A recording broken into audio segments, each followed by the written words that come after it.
Hey everyone, I'm just going to give it another minute or so for a few people to keep trickling in.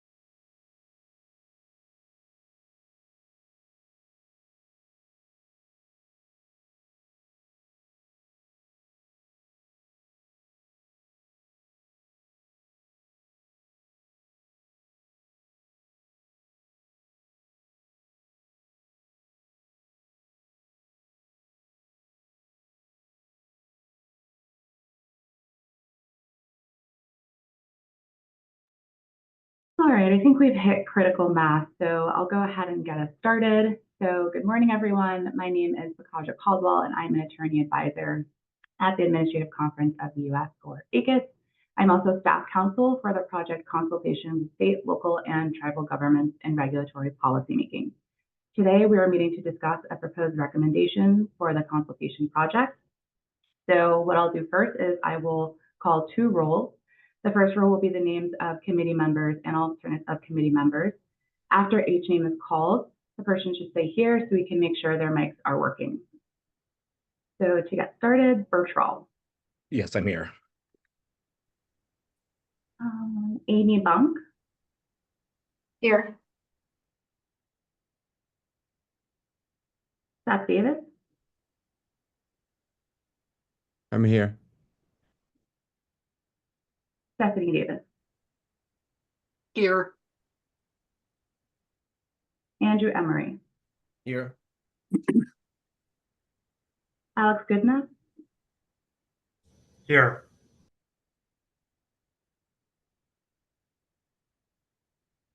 Elizabeth McFadden.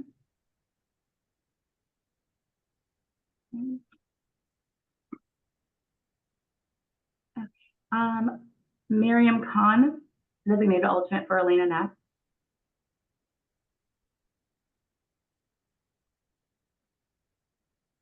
Mitchell Place.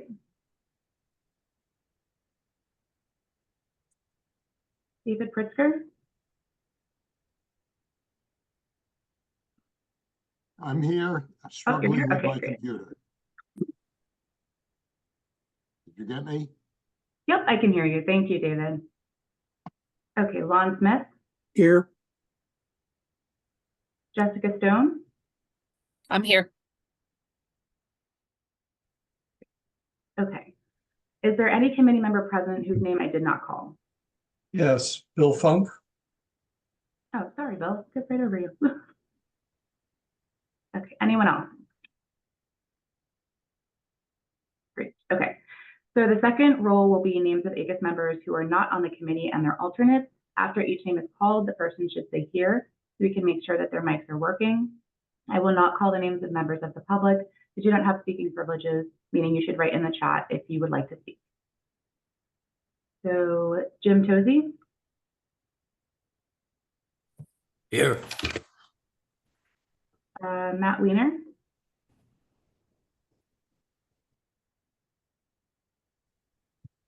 Noelle Green, designated alternate for Helen Serafio. Here. Jeff Lubbers.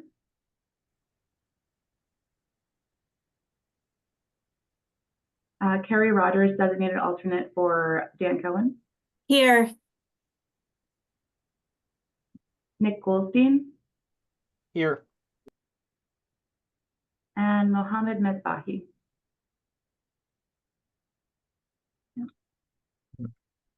Okay, is there any ACUS member present whose name I did not call? Okay, so please reach out via the chat function or via email if you experience any technical difficulties during the meeting. ACUS staff will be happy to assist you with any troubleshooting or moving to alternate means of participating. So I will now turn it over to Bertrand Ross, the committee chair, who will explain the ground rules for discussion. Thank you so much, Bakaja. Good morning, everyone. So I'll start by explaining the ground rules and then we'll proceed. So please note that only ACUS members, including government members and their designated alternates, public members, senior fellows, liaison representatives, and special counsels, whether or not on the committee, and their designated alternates have full speaking privileges, meaning a non-ACUS member should write in the chat if you would like to speak. To avoid background noise, I'd ask that you keep your microphone on mute and either use Zoom's hand raise feature or add a comment in the chat feature if you'd like to speak. I'll then call on you and you can unmute yourself. Please then remute yourself when you're done. I also ask that ACUS members and their designated alternates use a webcam. With respect to attendees other than ACUS members and alternates, participation requires unanimous consent of the committee members. Time permitting, I'll consider calling on such attendees at appropriate points, and we will presume that committee members consent absent their raising an objection. If any such participant would like to speak, please so indicate in the chat feature or by using Zoom's hand raise feature and wait to speak until I call on you. You can then unmute yourself and please remute yourself when you're done speaking. For all participants, please use the chat function only to indicate that you'd like to speak, or for committee members and their alternates to vote when asked. Please do not hold any sidebar discussions or put substantive comments in the chat feature. Only members of the Rulemaking Committee, including government members and their designated alternates, public members, senior fellows, liaison representatives, and special counsels have a vote. Please do not vote unless you're a member of the committee. We have a list of committee members in case you're unsure. Okay. So good morning, everyone. Apologies to my West Coast friends for the early time of this meeting. It's the only time that we can just make work with folks that are part of the committee. So we will proceed today with our recommendations from last week or a couple weeks ago. What we will do is for recommendations 1 through 8, we will review the changes that were made by the committee, by ACUS staff in response to the committee recommendations for revisions of those particular sections. We will not discuss those aspects of the recommendation that were not changed. If there are proposals for changes of other parts of the recommendation 1 through 8, please let me know and we will discuss those after we conclude the revisions of looking at the revisions that the ACUS staff made to 1 through 8. We will then go through recommendations 9 through 18, I believe there are, and then ideally move to the preamble at some point today. But if we can't get to the preamble today, we will get to it at our next meeting. Okay. Are there any questions before we proceed? Okay. So in response to suggestions by the committee with respect to recommendation 1, there has been language changes to specify which agencies should designate a federalism consultation official, my eyes. Are there any, I'll give you a chance to read through recommendation 1 with those changes and ask if there are any comments, feedbacks, objections to the changes that were made by the ACUS staff in response to the committee's recommendations.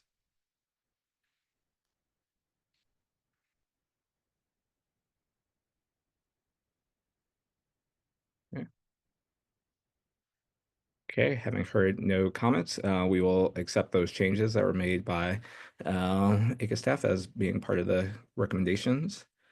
And now we will move to recommendation. And there's also been a change to federalism consultation official to make sure you guys are flagging that rather than federalism official. There's no change. Okay. Okay, so let's move to recommendation 2. And sorry, one thing, Bertrell, just because we did get comments from EPA. Oh, I'm sorry, I missed those. I That's fine. Covered by I can also make it a little bit bigger.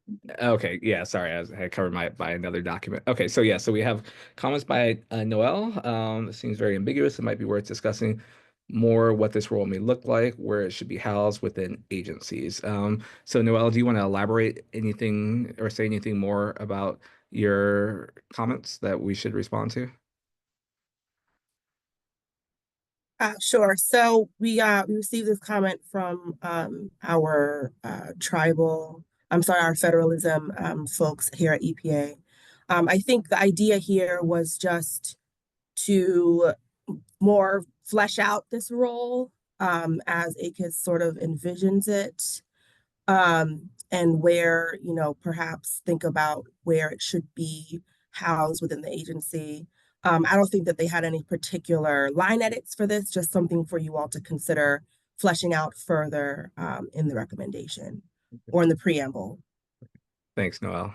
And I forgot to thank and welcome our consultants, Dan Rodriguez and Seth Davis. It's morning, it's Monday. I'm kind of not in the flow of things. Dan, I know you took the lead on the Federalism Consultation Official, but I think this might be also relevant to the Tribal Consultation Official. Did you guys, in terms of developing your report, were there particular roles or things that the Federalism Consultation Official did or you would like to see done that you think might be relevant to incorporate into the recommendations?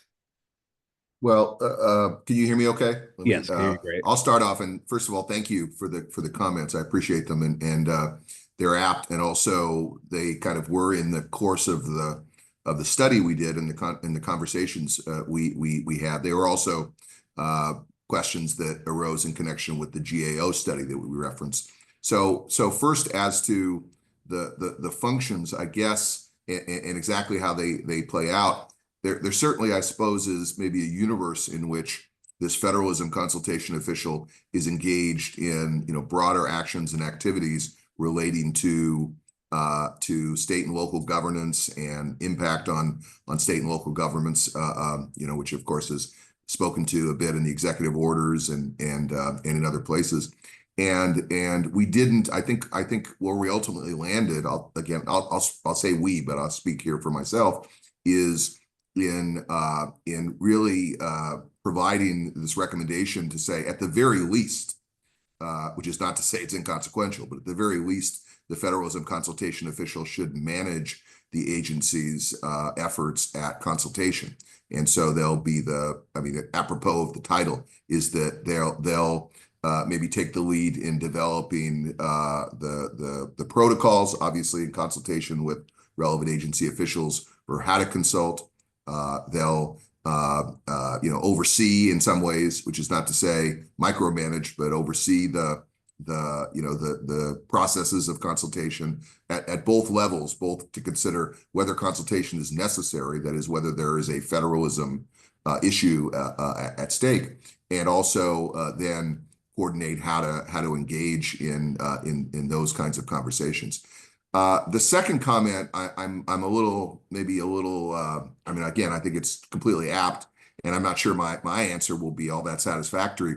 We didn't see from the conversations we had with a number of agency officials a clear kind of through line to where exactly in the agency ambit this official should be housed. We just sort of saw that as different because of the differences in agencies.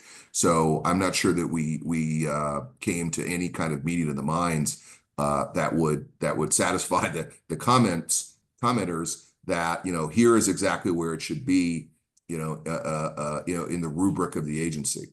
And obviously something to talk about more, but I'll just confess that we sort of left that purposely open. I hate to say ambiguous, but maybe that's the right term, open to the agency to decide sort of where it goes and where it's placed. Thank you, Dan. Seth, do you have anything to add?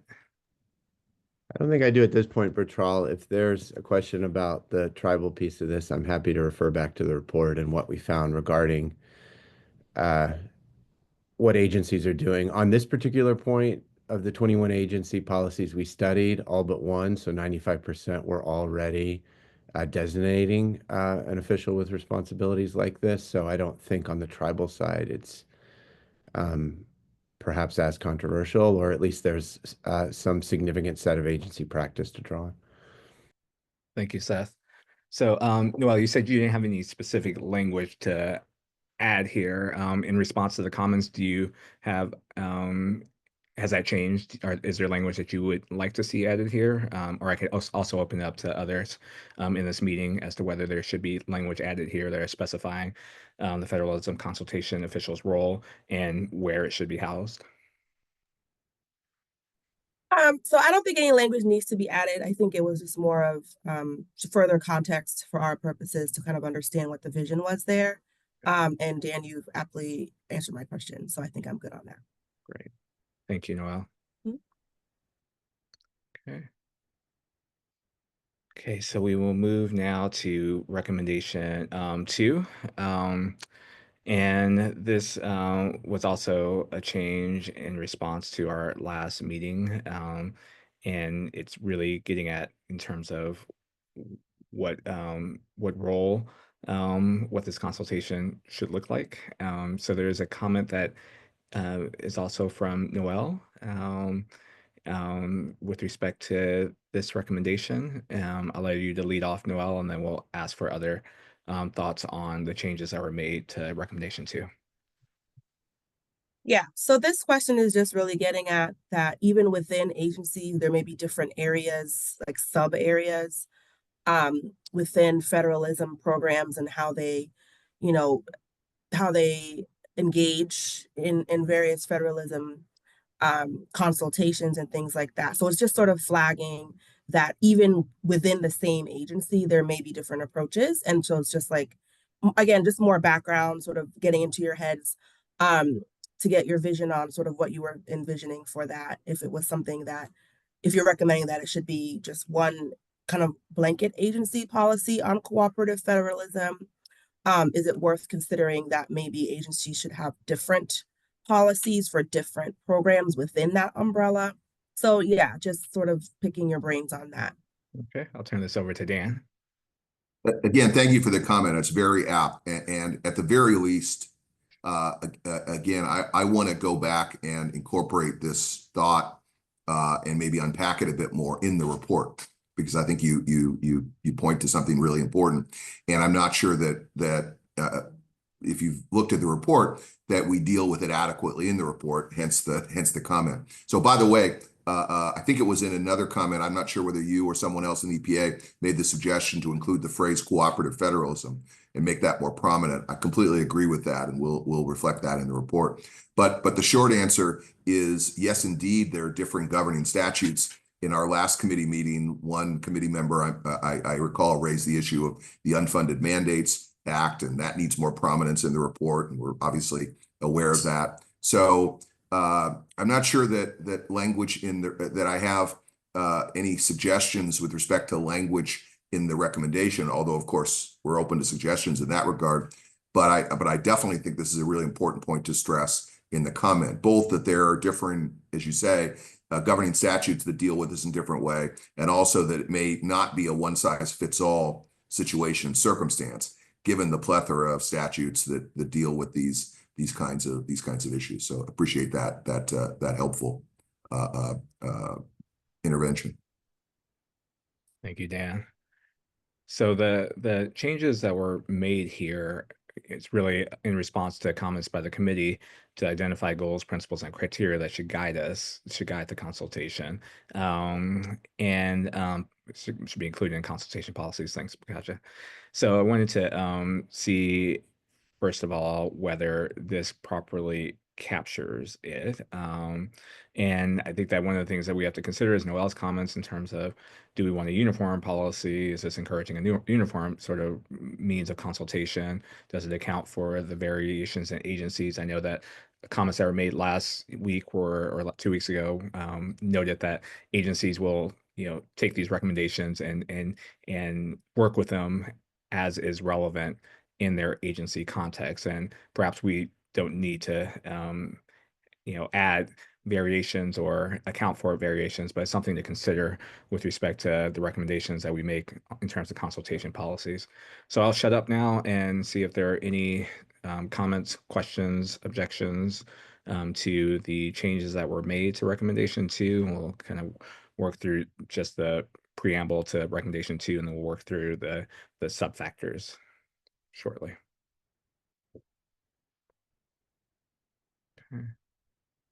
Okay, so let's try to scroll down if we can, because you have to A through as far as we can. I don't know how much we can get to. Okay, if we could get through that, yeah. So the circumstance which occurs, this is the main add that was made with respect to the specifying the criteria and principles and goals of the consultation. Yes, Dan. Very quickly on Noel's comment, which I know we skipped over, I think it was Noel's comment about maybe the differences that might exist in, now I'm not seeing it, permitting versus rulemaking. I think that came from there. Again, that's a good comment, and I want to make sure that we deal with that in the report, and Okay. maybe we'll put some language in there that reinforces that good comment. Yeah, thank you. Yeah, I'm sorry, I'm just not catching all the comments on this margins. So in light of the comments from Noel and others at the EPA, and the changes that the staff has made to the recommendation to, any other comments or feedback or objections to the changes that were made, and other changes that should be added?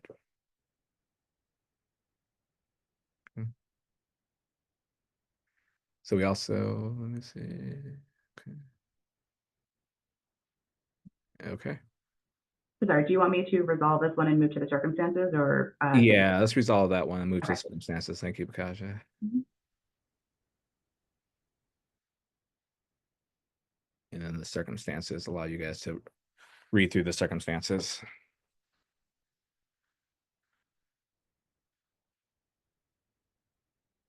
Yes, Bill. I'm sorry, but to go back to the A rather than B. Okay. Yeah, the procedures for determining as a threshold matter whether there are federalism implications in what? Right? I looked in the main sentence, agencies in consultation. Should it represent them? Should it go consultation policies encourage change of views? Such policy should include procedures for determining as a threshold matter whether there are federalism implications in an agency policy or action. Yeah. Okay. Thank you, Bill. Okay. Any sort of comments or responses to that suggested change from Bill? Bertrell? Yes, Seth. Sorry, I couldn't get that raised hand function. No worries. No worries. Yeah, just yell out. It's fine. For consistency, I think we've been using regulatory policy or action or regulatory policy or implementation. So it just might change agency to regulatory action. Policy action. Okay. Is that okay with you, Bill? Is that a friendly amendment or yes? Okay. All right. If there are no objections, we'll accept that change. And then move down to 2B.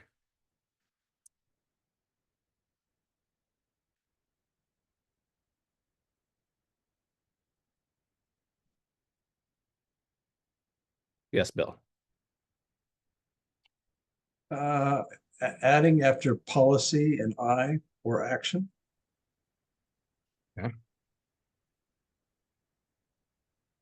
Same in triple I. Action. Thank you. Okay. Any objections to those changes? Okay, we'll accept those. Any other comments on 2B? Yes, Seth. We'll need to make a parallel change to what we just did to 115 and 118, I think, when we get down to parallel language about tribal consultation. Okay. Okay, we'll keep that in mind to make those additions of actions to those recommendations. Thanks, Seth. Okay. All right, so let's move to D. And we have a comment from Noel.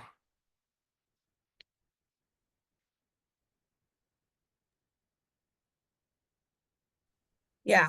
So I think this is just reiterating the points that we could have made before, which is just that these the sort of approach could vary depending on the circumstances. I think, we sort of already discussed acknowledging that and maybe, fleshing that out a little more. So I think I'm fine with this. Yeah. Right. Okay. And so, okay. And again, we'll make that change in the report. Hopefully that Yeah. will address that, because I think it's definitely a good point. Right. Okay. And okay.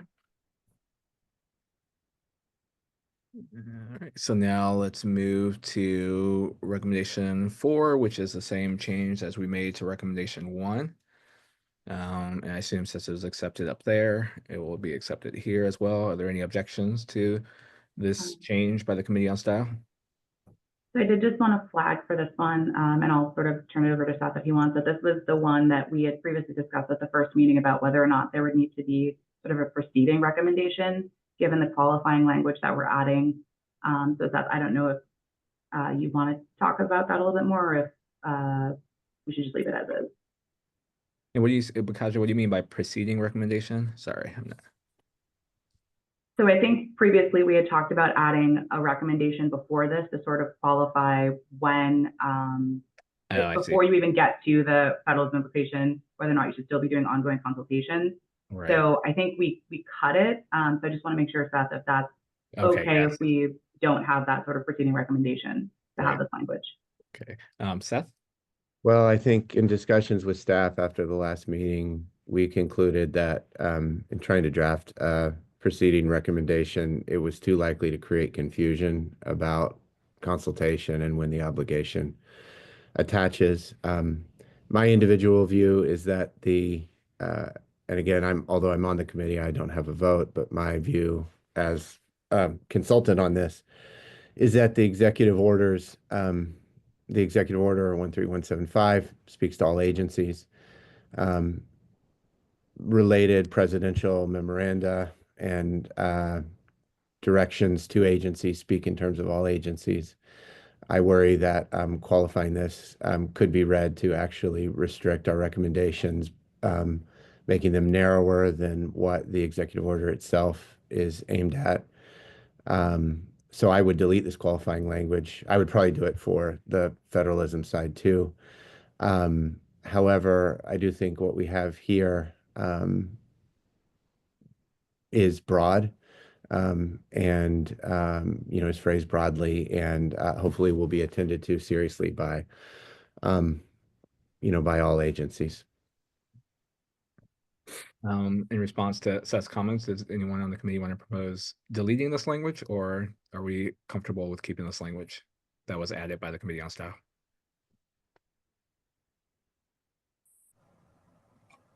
Couldn't you simply add something like when agencies have regulatory policies? Like, I agree, you want to ensure that's for all agencies, but I think it's missed language if we don't maintain, policies or actions with tribal implications. So you say we should keep that? So is this Miriam? You think we should? Yes. Sorry. And is there any other language? I do. Yeah. I think it's fine. Sorry, I'm cutting you. Is there any language that you would add to it, or in addition, or it would just be a matter of keeping the language as is? Oh, I think if you want to, I think was it Seth, if you want to speak to your point of like not wanting to seem like you're limiting it to agencies that only have regulatory policies or actions, although I think it's a stretch to imagine that they don't understand that the EO applies to everybody, right? So I don't know how much you're just, hitting on it again, but if you really wanted to, you could say, when agencies have that trigger in there essentially, right? Like when agencies have regulatory policies or actions that may have implications, they should then designate a TCO. But Bill's got his hand up. I'm sorry. I'm late to the game. I will raise my hand in the future if I can find the button that does that. That's all good. That's all good. No worries. Bill. I wanted to engage Seth a little more with his comment, because I take his comments very seriously. And so, Seth, are there any agencies who don't have tribal consultation officials and really don't need them because they never have anything that deals with tribes or affects tribes or interests tribes? Not that I'm aware of, Bill, but I have to be honest, given the time we had for the research, I can't say that we were not able to run down and get a sense of what's happening at every department and every bureau, et cetera, within every department, you know, every agency. So I can't give you a solid empirical conclusion. Again, I think bottom line, my suggestion is just having this be parallel to what we have for federalism officials. I do think it sweeps broadly. So overall, I understand the reason for it. I was encouraged by Miriam saying, look, I think, you know, agencies are going to understand this. Bill, my guess is your question to me is sort of agencies are going to it's animated by a sense that agencies are going to understand that, you know, that this applies, and I take that seriously. So I think, you know, at the end of the day, I liked having it all agencies because I see that running in parallel to the statements in the EO and in other presidential documents, and I like that parallelism. That being said, and this is where I'll stop, I do think that this language is broad enough to suggest all agencies, look, you need to take the recommendations in this, in this particular ACUS recommendation seriously. They are very well likely going to apply to you. Bill, did you have any follow-up to Seth? Yeah, To Dan? yeah, I do actually. And Seth, does the executive order require all agencies to designate a tribal consultation official? No, so we are building on this, right? That's, I think, part of the reason why we have this here. So what we're building on is what a whole bunch of agencies have done, as well as subsequent presidential memoranda and directives implementing EO 13175. And so I want to be clear about that. Thank you for asking for that clarifying question. Okay, if the executive order doesn't actually require all agencies to have a tribal consultation official, then I think I'm in favor of keeping what we had here that says agencies regulatory body may have implications, should designate it. It's, in other words, the executive order may apply to all agencies, but you only need a tribal consultation official if your actions may have implications. So I'm willing to keep the limiting language when it's only applying to designating a tribal consultation official. Okay. Dan. Well, again, the preface, this is not, not a hill that from the state and local side, I want to die on. I associate myself completely with Seth's comments. I guess my mild paranoia that tilts toward liking Mary Ann's suggestion of, and apropos of the inclusive, when agencies, I hate to think there are some agencies out there, and if you press me, I wouldn't necessarily name them, that would say, basically, there's universal preemption when we implement an agency, a federal policy, and it's none of the business of state and local governments. And so we don't need for our agency, we don't need a federalism consultation official. If Bill or you or others press me, can I name an agency that would have that chutzpah? No. So maybe it is paranoid, but that again is just the suggestion that this should be understood as really encompassing agencies that are broader than just, well, anyway, made the point. Okay, thanks, Dan. Bill. Well, I can't imagine any agency that would preempt state or local law, even if they think it's required, necessary, or good idea. Wouldn't say it has implications for federalism issues. Well, so, I called it paranoid. I said I was paranoid. So yeah, maybe you've alleviated my paranoia. Yeah, assuaged it. Yeah. All right, so there's an idea in terms of a potential change to this that would presumably be applicable to one. It would be when agencies have regulatory policies or actions that may have implications for or otherwise be of interest to tribal government. I assume they should designate a tribal consultation official, so forth and so on. Bill, you prefer the original language? Is that I do, because as it reads now, it almost sounds like you wait until something you wait. All right, it's a temporal issue, and I don't like that sort of suggestion. I don't think that was Mary Ann's meaning, but I think that using when has that effect.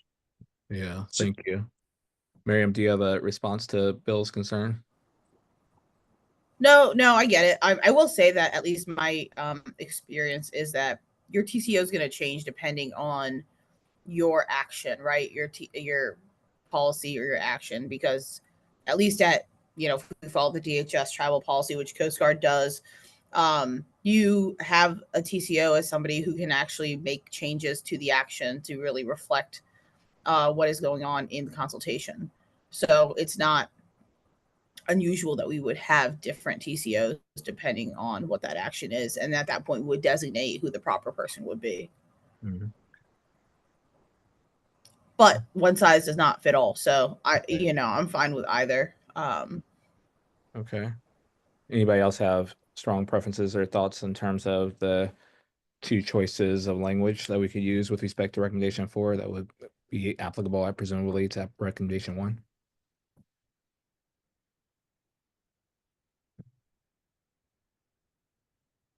So if there's no objections, we'll stick with the original language. But again, if folks do feel strongly about making the change that was suggested, we could continue that discussion.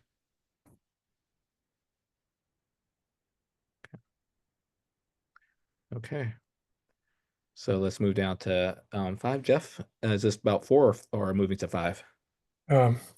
Yeah, sorry, I'm late. I couldn't get the link, or I thought the previous first committee meeting link would work. It Oh, didn't. sorry. Sorry. But anyway, I just had a couple of, I know you've passed a couple of my comments that I wanted to make. If you just indulge me on a couple of quick things on Sure. like on line 116, Okay. Yep. where we say that as defined in Executive Order 13132, Mhm. shouldn't we make a reference there to the Unfunded Mandates Reform Act? Because I mean, that is an act, the executive orders, as we've seen, can be revoked pretty easily. Mm. So I was just wondering whether we should just say as defined in UMRA and the executive order 13132. And I'd be curious to know whether our consultants Mhm. agreed with that, or Yeah, maybe Dan agreed with that. Yeah, Yeah. I 100% agree with that, Jeff. And having, in light of your comment at the last meeting, gone back and looked more about UMRA, I don't think they're inconsistent in any serious way, but I totally take the point. One's a statute, one's an EO. So I'm completely comfortable in adding that additional language. Okay. Right. And I don't know if we can do that with the one on tribal governments, because I'm not sure that there's a statute there. But the second point I had was on line 127. Okay. Let's see, I guess it's on 128 now. I just thought the topic should be plural there, topics, Topics of the regulatory policy. because everything else is plural. Yeah. Okay. Okay, now I'm back with you. Okay. Sounds good. Great. Thank you, Jeff. All right, so move forward to number 5. So these were changes in response to our first meeting to revise a proposed recommendation initially applied to state and local consultations. This was listed under procedures for consultation. So this is what the government-to-government consultation might look like and who it might include. So any sort of comments and thoughts on recommendation 5, Jeff? Yeah, I do have a comment on this one. I just wondered whether we should say which are not precluded. I mean, that's kind of a legal conclusion, but it's not really necessary. I just raised that. If we just said and maybe necessary and appropriate, wouldn't that get the point across without Okay. proclaiming that? Right. So the proposal is to delete which are not precluded. Any objections to that deletion?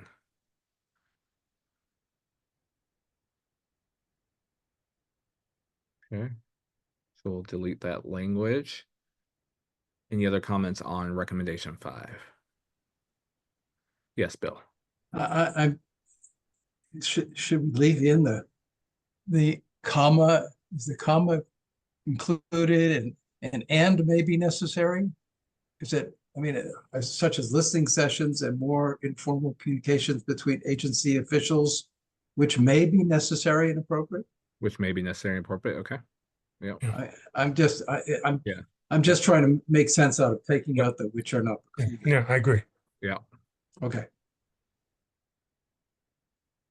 Okay.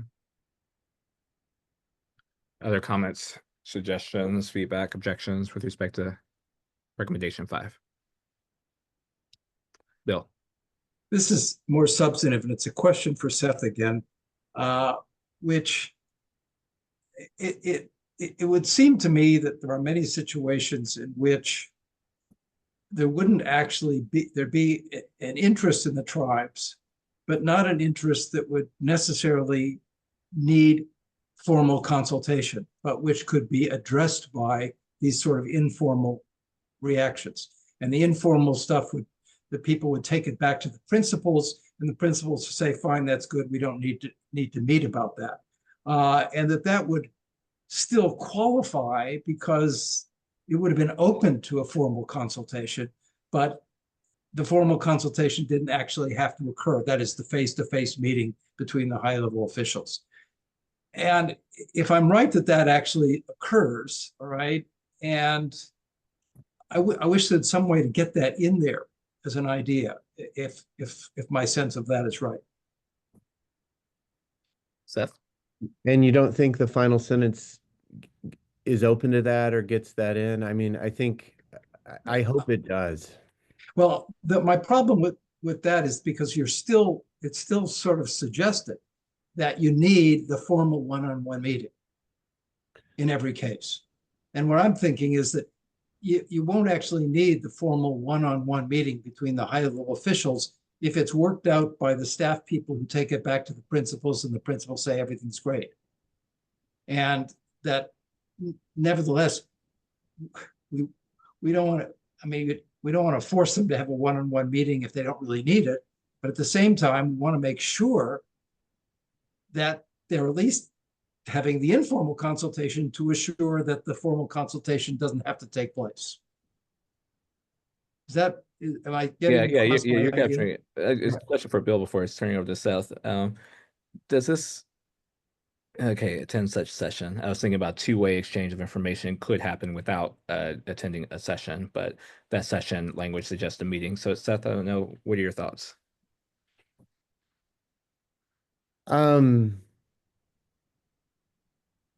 So I agree with Bill with what's animating your point. I worry that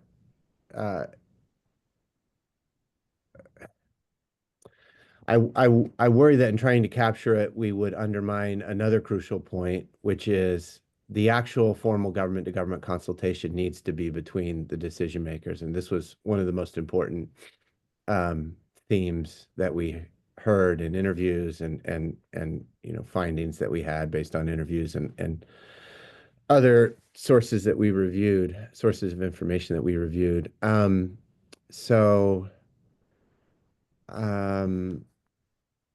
don't want to phrase it in such a way as to suggest that actually the formal two-way exchange of information and dialogue between high-level officials can be just sort of set aside. Like, all of which is to lead me to think that I would leave it as is, but let me look. So let's focus in on the second sentence for a second. What if we said, in conducting the formal government to government consultation sessions with tribal governments, agencies should ensure. So that really emphasizes that what we're talking about there is when it needs to happen, the formal government to government consultation sessions. That perhaps emphasizes or puts a little bit more distance between the second and the third sentences. And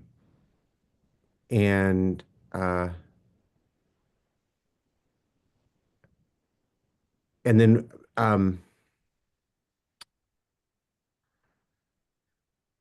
what if, let me try something at the end of the third sentence, Bill. And which may be, Seth, Yeah. listening to you talk and that one little change you just made, I guess I'd be willing to leave it as it is now, as you've changed it with that one small change. Sort of on the grounds that if it isn't necessary to have the high level people do it, if the tribe doesn't care about it, it doesn't matter what our recommendation says, it'll be fine. All right. right. So, so taking your concerns about not undercutting the need for the high level when they want it, I'm happy to leave it the way it is with your small change. Okay, thank you. So there's a change, I guess formally made by Bill, because I guess that's not a member of the committee as a consultant, but so it'd be a change to add the formal government to government consultation in line 152. Any objections to that change? Okay, we'll accept that change. Any other comments with respect to recommendation 5? I think we need a comma before which on line 156. So 156. It's not in there. You can't see it. It's right after tribal officials. It's just in Okay, that. it's in there. Okay. Yeah. Okay. It was in there now, just at least. Yeah, it's in there. Okay. All right. And then there was Miriam had this is related to recommendation 5. Is that right, Pakaja? Yes, and Miriam, I put it at 156 because I think that was the point you were making. But if not, please feel free to tell me if it was supposed to be somewhere else. Okay. Yeah. So Miriam, please. No, and we might want to put it somewhere else. I just wanted to bring this point up to the committee so we could at least have the discussion about it, and maybe there's another better place to put it in. Okay. So I'll just ask Seth as the lead consultant on this part of the report, if you have any responses to Miriam's comment. So yes, I agree with the substance of the comment. It's true. The issues that Miriam has identified. I don't know how to address those issues in a general set of recommendations to all agencies. Because this is going to, it's just we were trying to be very careful, I think, in both the report and the recommendations to recognize that there's a variety of agencies with a variety of substantive mandates and a lot of context-specific considerations. I think that I can go back to the report certainly and highlight this issue and make it central to, say, discussion of tribal implications determinations. If I did that, following that line of thought, I could imagine if the committee wants us to try to work to craft a recommendation that flags for agencies this issue when they are making tribal implications determinations. So it would be something that would go down and like changes to 160, what's currently 161 and 162. So, if the committee determines that we should pursue that, my suggestion would be that we would need to take some time with staff to work on that. I do wonder whether if it might be enough if I go back to the report in the relevant section and really name this issue and emphasize it. Thanks, Seth. So Miriam, in terms of your thoughts of its importance, significance of including a recommendation related to your comments in the recommendations as opposed to the report, do you have a view or a desire on this? No, I think as long as the information is there. The difficult thing is, and you see it often, is people graphic location, at least when you're here. And then with policy, if you ascertain what tribal implication is, and I think oftentimes it's better left for the tribe to know that information, and so we offer consultation oftentimes broadly, or we should be, in my opinion, being able to identify, understand You're cutting out a bit, at a certain Miriam, you're cutting out a bit. time. Not getting. And so sorry. Yes, it's cutting out a lot now. Sorry. Okay, hopefully we'll get Miriam back in a clearer line of connection. Bill, let's. Well, I wanted to say that the concerns I think that are addressed in her comment and that Seth was responding to, as we go through A through whatever in section 6 here, I think maybe that's the place to consider it. I mean, for example, under A, whether there are tribal implications, there might be a subsection that says the tribal implications could include situations such as, and then fill that in. And I'd leave that to Seth and staff to sort of figure out what you might put there. But I think that's the way to deal with it, rather than anywhere else. Okay. Thanks, Bill. I think, Seth, that's consistent with your suggestion, if I'm understanding it. Yeah, I do think we would want to be very careful with the could include, just because we don't want anyone to read it sort of as an exclusive list. I'm seeing now in the chat, Miriam has, when considering tribal implications, consider. So yeah, and then, we could flag this issue.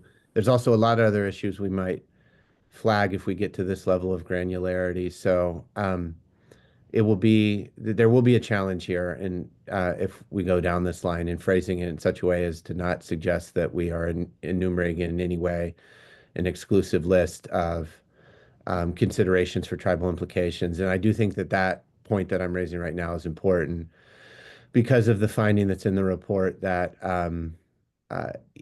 as I mentioned in our last meeting, there's a wide range of potential tribal implications across wide variety of agencies and regulatory subject matters. Not just limited to National Historic Preservation Act issues around sacred sites, et cetera.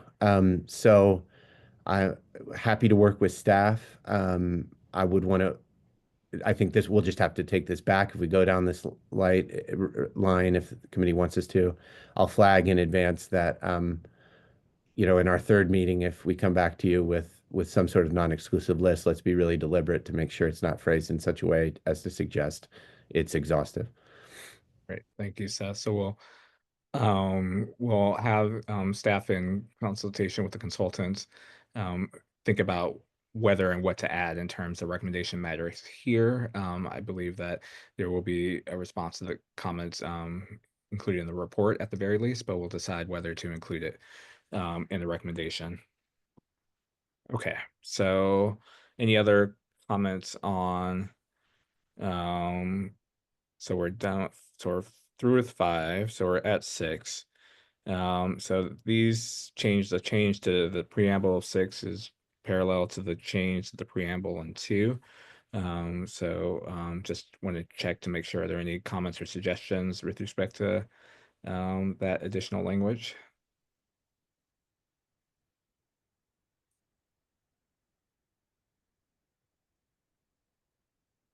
Because is doing some fancy things that blowing my mind.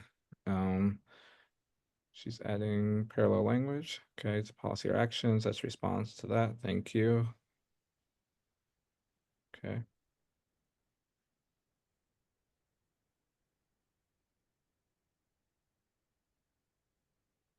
It'd be 1, the I, and then the triple I.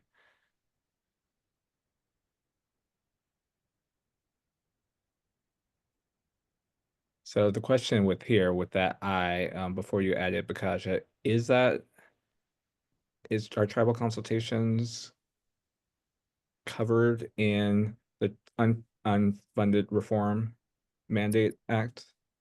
I don't think so. Unfunded Mandate Reform Act. Okay. But my recollection is it doesn't speak about tribes at all, that No, statute, but it Does speaks, it? it's worried about costs on tribes. Oh. And then in the,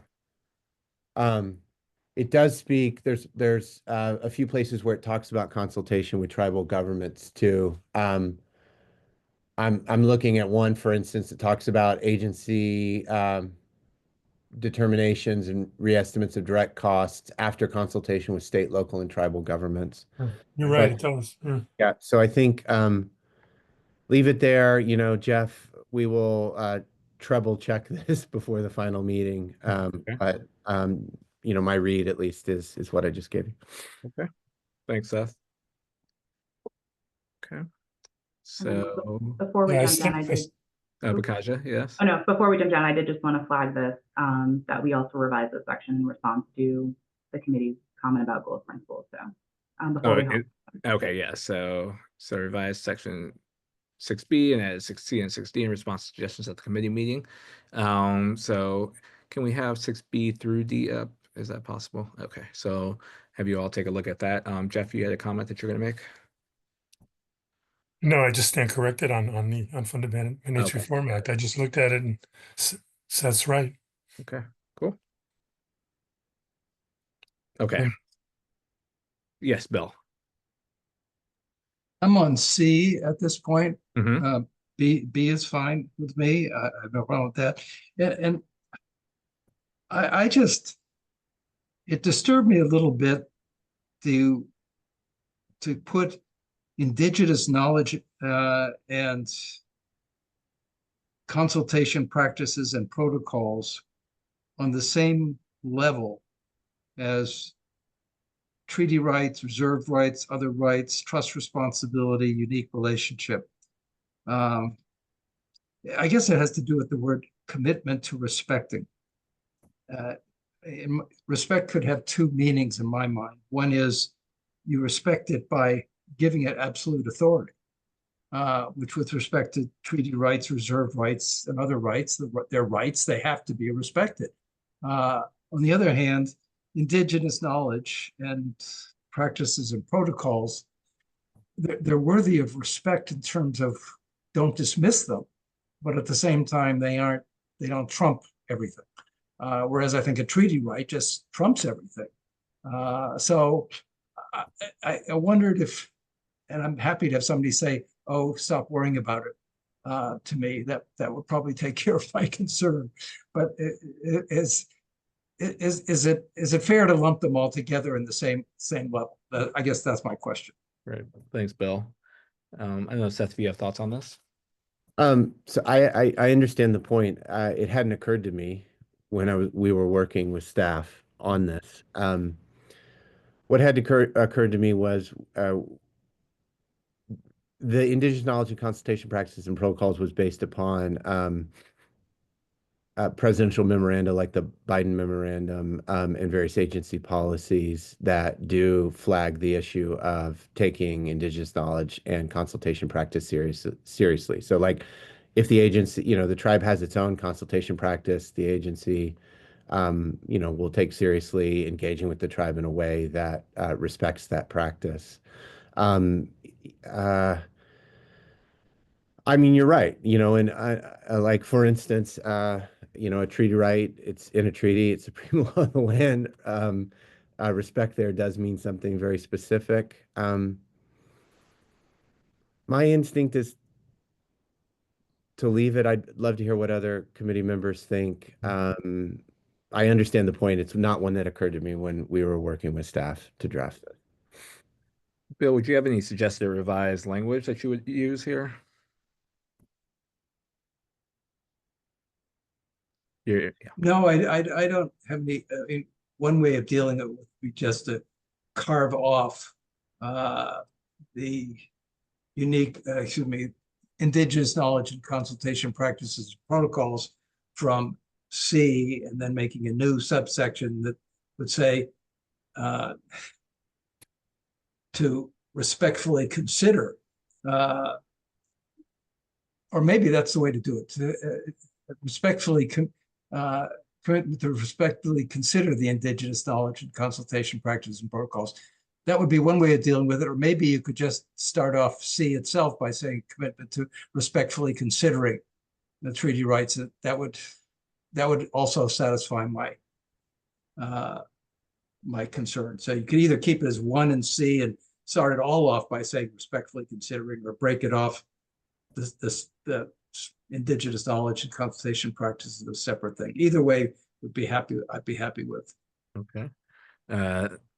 Seth, would that change in language be consistent with your reports and your findings? I actually would just break indigenous knowledge and consultation practices out for its own and leave it as a commitment to respecting, in part because what we would then have in C would be consistent with principles laid out in the EO itself. And I like that consistency. Okay. So is that in Bill, you say either would be okay with you, so I assume that's okay. Jeff. I'm not opposed to this, but I was just going to say, if we kept the original language, you could say taking into account indigenous knowledge and consultation practices protocol. Just keep it as one sentence, Okay. or one paragraph. So if we're taking into account, Seth, Maybe that doesn't go far enough for Seth. Yeah. Is that sufficient, Seth, do you think? So if I'm just reading this, let's read it so it would be something like a commitment to respecting tribal sovereignty, treaty rights, reserve rights, and other rights, the trust responsibility and the unique legal relationship between tribal nations and the United States. Taking into account indigenous, something about that sounds a little awkward to me now, just as I'm reading. Like, could it be something like a commitment to respecting tribal sovereignty, et cetera, and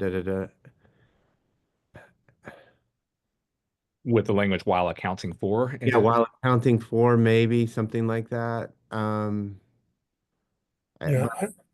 that's okay with me. I just wanted to keep it as one paragraph if possible. Yeah. Do you think that's strong enough for you, Seth, in terms of the respect? The commitment to respect is much stronger than while accounting for. But I don't know if that's. Yeah, I mean, accounting for would be weaker than some of the. It might be interpreted as being weaker than at least some of the agency policies that have implemented 13175 and other presidential, directives like the Biden memorandum. So that's a potential issue, right? Are we actually weakening it? Because of that issue, I'm inclined to think, respectfully considering might be better. And if that means it's broken out, one thing to just flag is, we could understand the accounting for or respectfully considering as being one of the procedures or practices that's now referred to, like we could understand it as a procedure / practice. If we understood it that way, it would then be relevant for D, and the question would be, do we put it into a subsequent paragraph related to procedure or practice? Can I float that as a possibility and see what? Absolutely. So we'd be moving it down to D and say requirements for consultation, including procedures and practice listed in 611. So it would be something along the line of adding a commitment to respecting indigenous knowledge and consultation practice and protocols, not in that, of course it would have to be fit together, but is that how you're thinking about it without sort of thinking about the awkwardness of the language or the sentence? Yeah, maybe something like that. What do folks think about that possibility? Yep. Okay, what do folks think? So it's a alternative proposals to add it to D, and then that would eliminate it from C. Any objections to that change?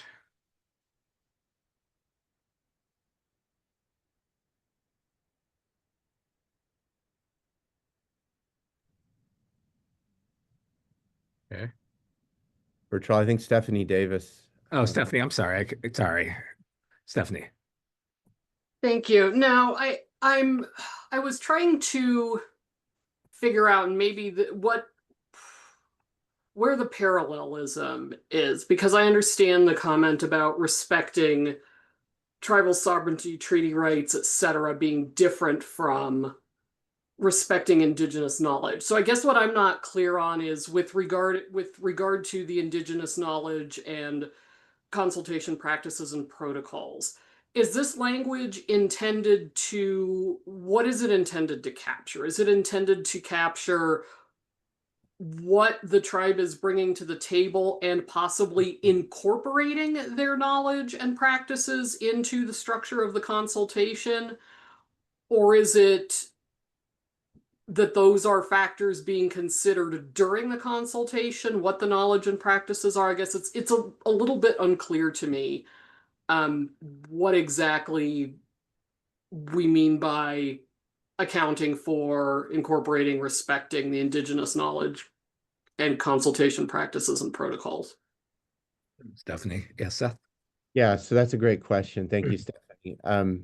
My understanding of it is both that, what we're drawing on here in terms of agency policies that do this, that they both simultaneously say, when structuring how the government to government consultation is going to work with, say, Tribe A, right? If Tribe A has its own consultation practices and procedures, the agency should, respectfully consider those in how it engages with the tribe and seek to engage in a way that follows those practices. And then there's the second and separate issue of when the agency is, during the consultation, engaged in a dialogue where there's an exchange of views and tribal leadership is sharing,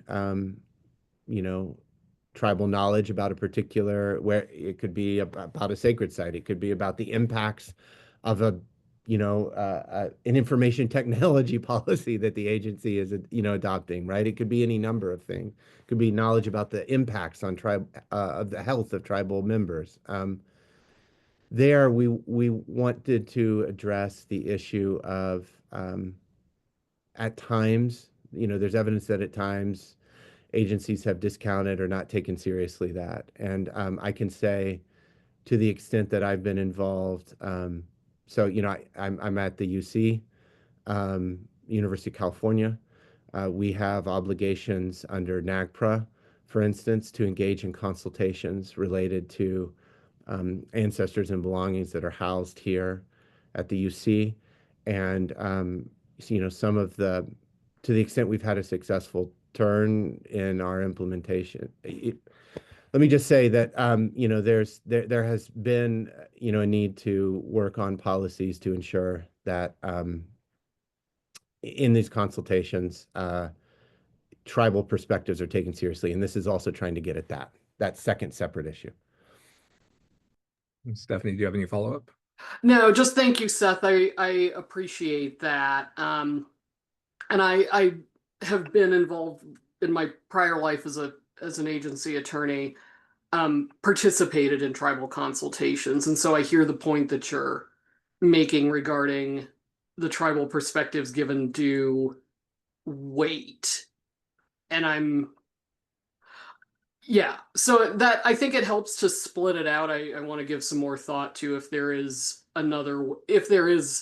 language that we can use to reflect what you're talking about regarding giving due weight and thought. So thank you. I appreciate that. Thanks, Stephanie. Jeff. You're on mute, Jeff.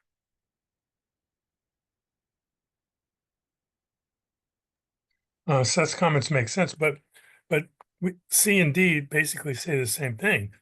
Commitment to respecting. That was Bill's original comment, and now we're back to saying the same thing for both. So I was just wondering, how about saying something like with appreciation for, or valuing indigenous knowledge. I mean, I still think we could put it into one paragraph as well, and use slightly different words. But I think the point needs to be made, but I just, as a matter of drafting, it seems repetitive this way. So there's several potential ideas to keep it within C. It would be something along the language of while accounting for, with appreciation of, while valuing are different possibilities. And that would all be moving it up from, in that comment, Jeff would be moving it from D back to C. Is that? Yes, yes. Okay. So that would be moving it back D to C. So we got sort of questions on the language and perhaps it would be most relevant to save us time to have the committee on style in consultation with the consultants decide on what language should be used here. But a question that we should address is, where it should be placed in C or D. Bill? I was going to make that very comment. I think we're arguing about style here rather than the substance. I think Seth and the staff sort of understand the concerns that we're expressing, and I leave it to them to try to work it out, at least first instance. Okay, thank you, Bill.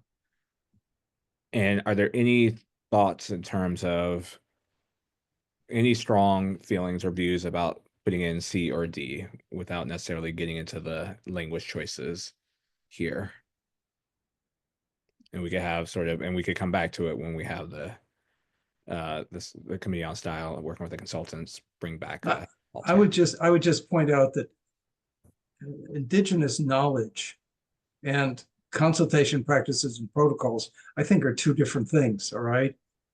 And I mean, so that consultation practices and protocols might go into D, but indigenous knowledge is something that's sort of separate and more substantive and be more likely to be in C. But those are just a suggestion in terms of how to deal with it, staff. I'm not making any firm requirement.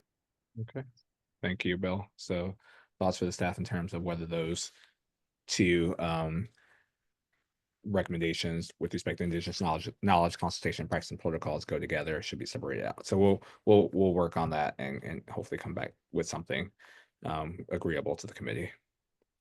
Okay, so E is again, replication of what we did with respect to consultation, federalism consultations, the same language that we used above. So and with the associated changes, adding action and also the Unfunded Mandates Reform Act. Are there any other comments or suggestions with respect to E? Yes, Seth. Bertrand, I just think we want action to be so in line 180.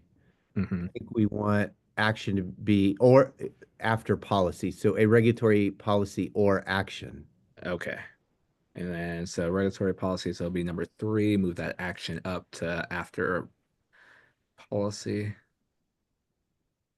Okay, thank you, Seth. Okay. All right, so we'll move down to the next set of recommendations that have changes to them. All right, Bill. Back to H. Yeah. Okay. There's a regulatory policy on line 190, 192, I guess. Regular policy or action. Okay. And topics again should be plural. Topics. Okay, thank you. Okay. So before moving also 194, right, with respect to the regulatory policy or action under consideration. Okay, thank you. To add those all through. Okay. And before we move on to the next section of the recommendations, are there any other recommended changes? Because we just focused on the ones for which the staff made changes or for which there were comments on. Are there any other changes that folks want to make that we did not cover in our discussion so far?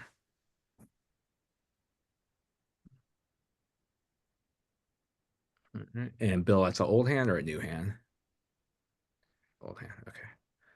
Okay, so let's move forward to the next section, procedures for consultation. And we'll start off with a comment from, first of all, I'll give you guys a minute to read, and then I'll turn to Marianne for her comments.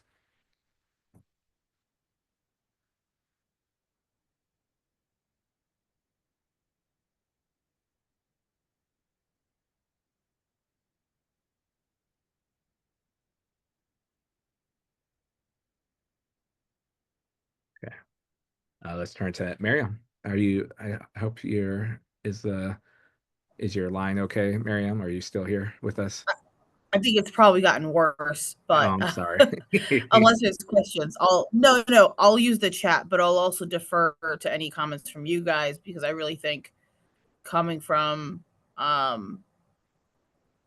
people with a good amount of admin law experience, I look to you for some guidance here. Okay. So it's in response to the earliest feasible language in this in recommendation 8.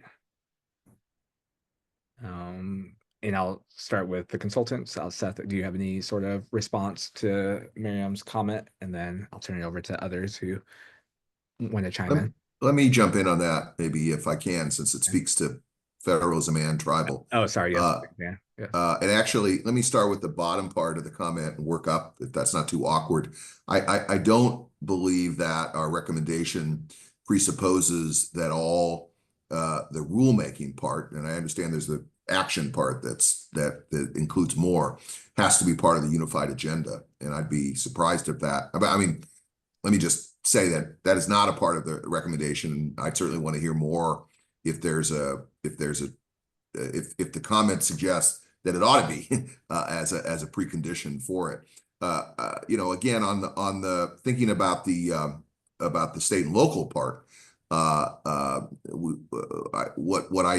we intended to capture, I think, was with earliest feasible, is that there's nuance there. It's going to be situational. There are going to be some federalism, perhaps some federalism considerations, and some value of consultation in deciding whether to undertake a rulemaking, right, as an action, or to what extent to engage in a rulemaking. That may be connected to what the state and local governments have on offer, and what the agencies learn from their consultation that might stop the rulemaking in its tracks, or change the direction of it, or cause it to be put on the unified agenda, or anything like that. So I sort of, not because of pride of authorship, I sort of like where we landed in terms of the earliest feasible language, with all due respect to the comment, and wouldn't necessarily want to introduce additional hoops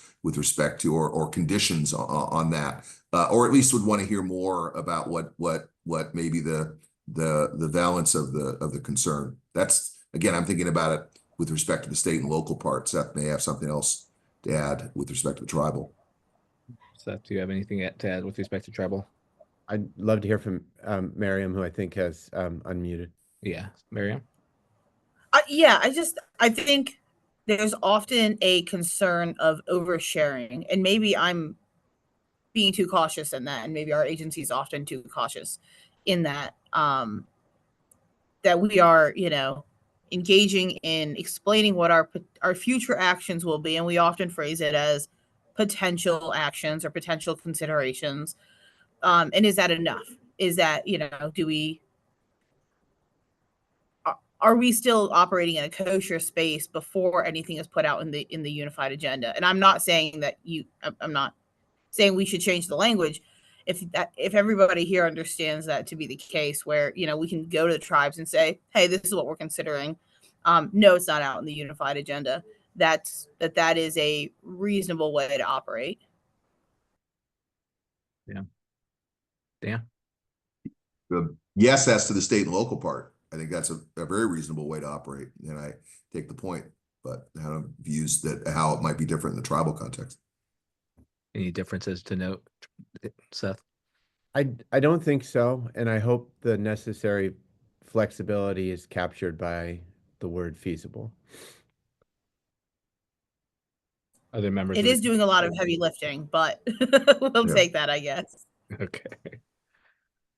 Any other sort of comments on the earliest feasible discussion and whether modifications should or could or should be made?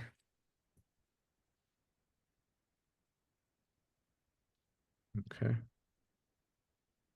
Any other comments on recommendation 8?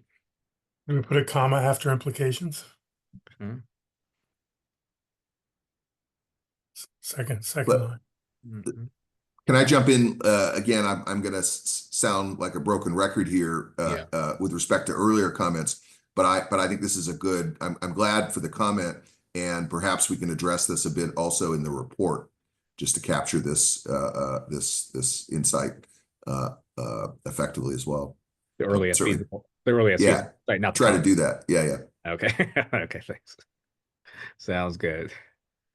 All right, so we'll note that for the committee to, or the consultants to address in the report, but we will keep the language as is in the recommendation.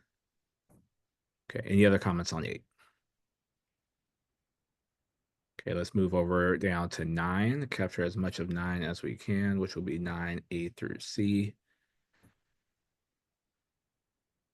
I think we began our discussion of this. I think we had a discussion of this last meeting, but just to create a sense of coherence and understanding the recommendations, we'll work through them one by one. There were no recommended changes to 9 at our last meeting, if I'm remembering correctly.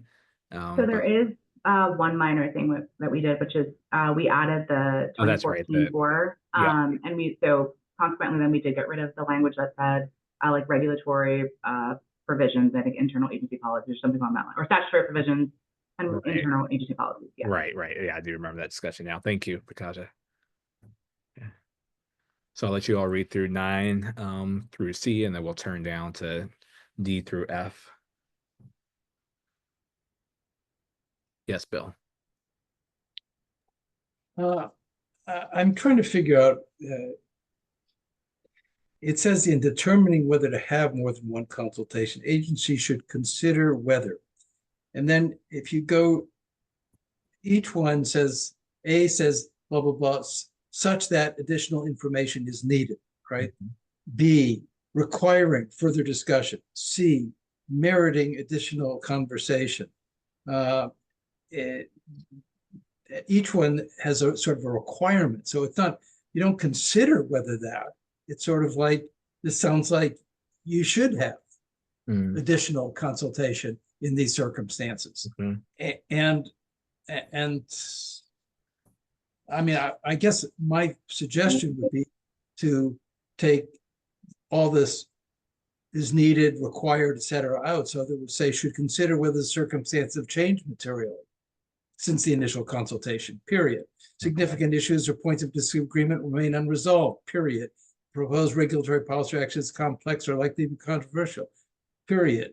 Significant amount of time has elapsed such that the information collected in the initial consultation is outdated, period. Circumstances were such that prior were not as effective as they could have been, period.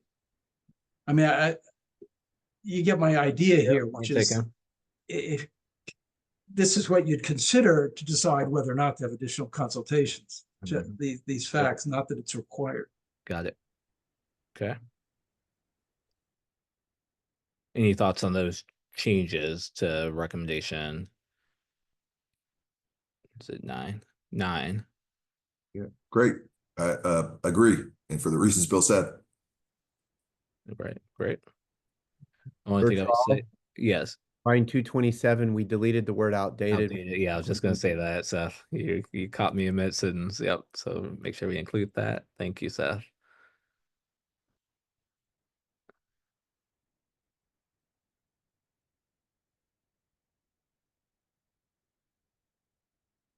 And then let me just capture you, Bill, on 232, because you stopped at E. Is there anything we would delete in F? You're muted, Bill.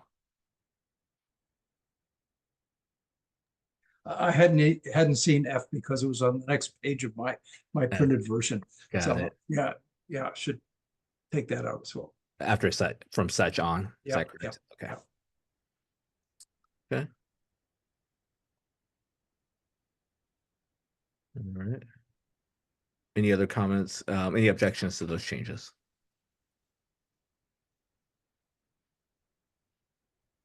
All right, so let's accept those changes. And then any other comments on 9 before we move on to 10?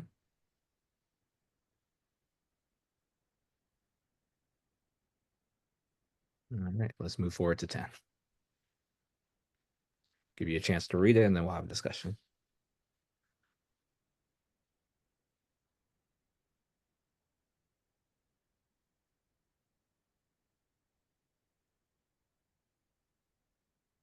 Okay. Are we, Jeff. Oh, sorry. Did somebody else say something? Oh, sorry. yeah, I did. Are we in 10 now? We're in 10 now. Yes. When agencies prepare federalism or tribal summary impact statements, have we talked about summary impact statements earlier? I don't believe we. These are, it's a phrase of art. These are actually required under the executive order.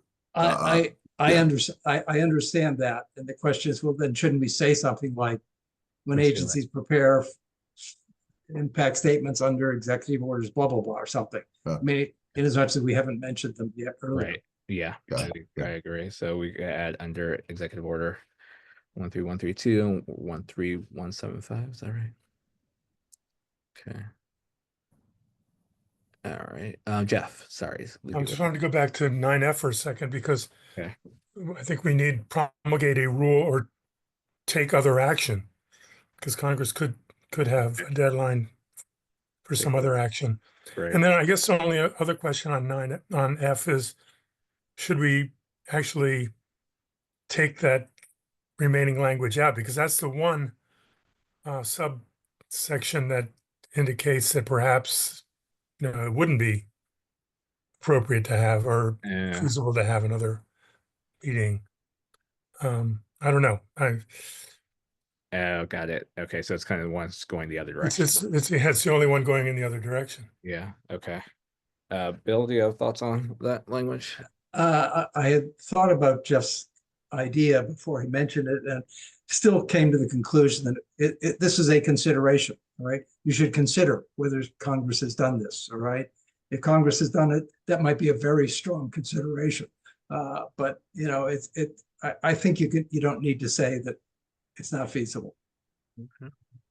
Jeff? Now, what if we said, after or contrary-wise or something like that? I mean, I don't know.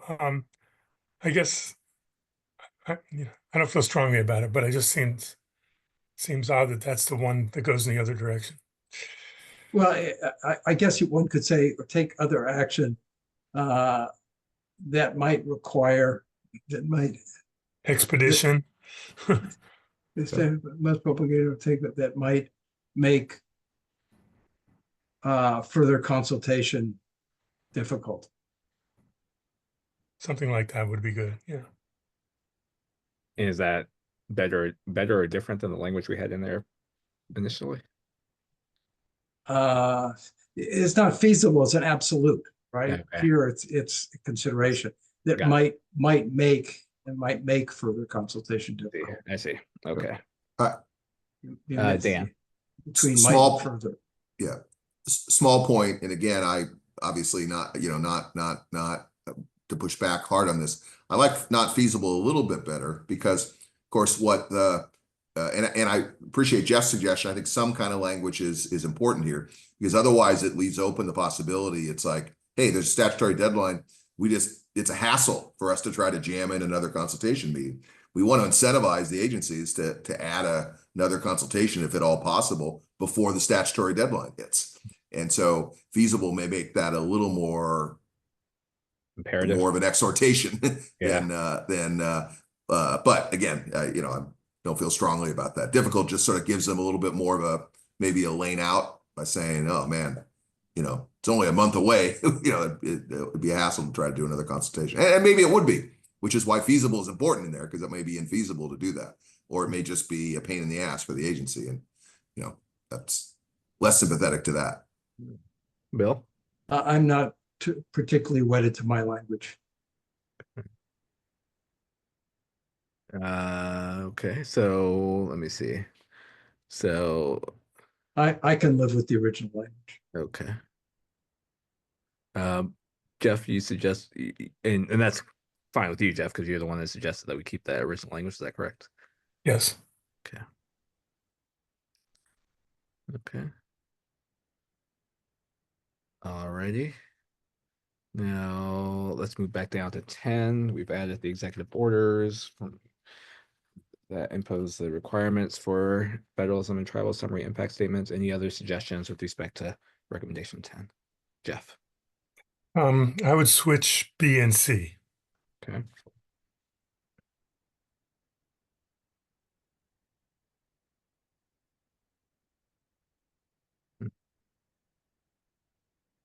Okay. Any objections to that change?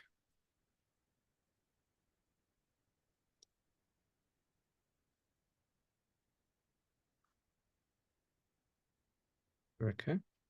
We'll put that, we'll make that change. Any other comments on 10?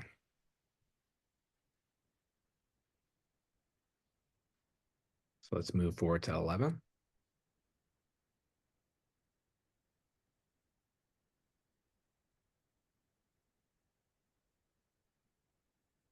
We put a comma after appropriate on 248. Yeah. Reasonable, appropriate. Yep. Okay. All right. So we'll move down to oversight of the consultation process and recommendation 12.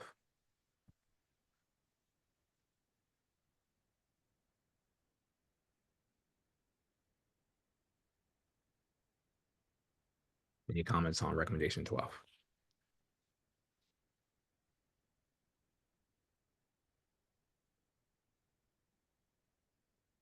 Okay. Move forward to recommendation 13. Yes, Jim.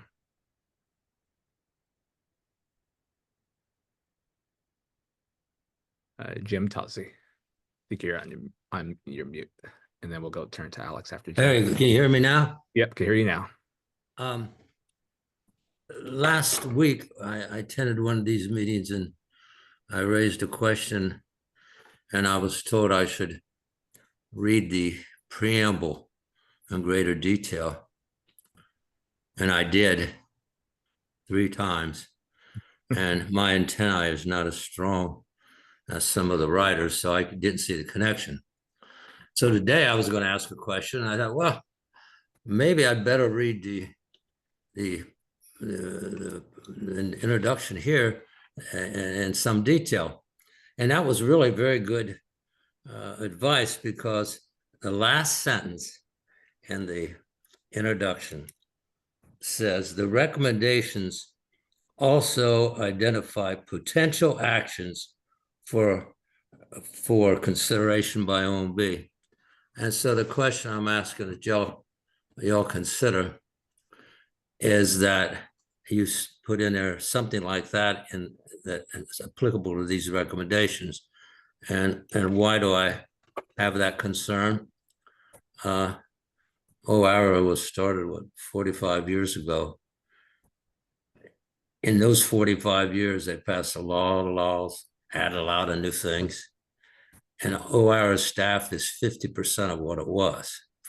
So we're making a recommendation that in those statements, when the public read this, that they know that OMB has budget constraints and something to the effect maybe they would perform these actions in accord with available resources, something like that, that parallels what's in the last statement in the introduction.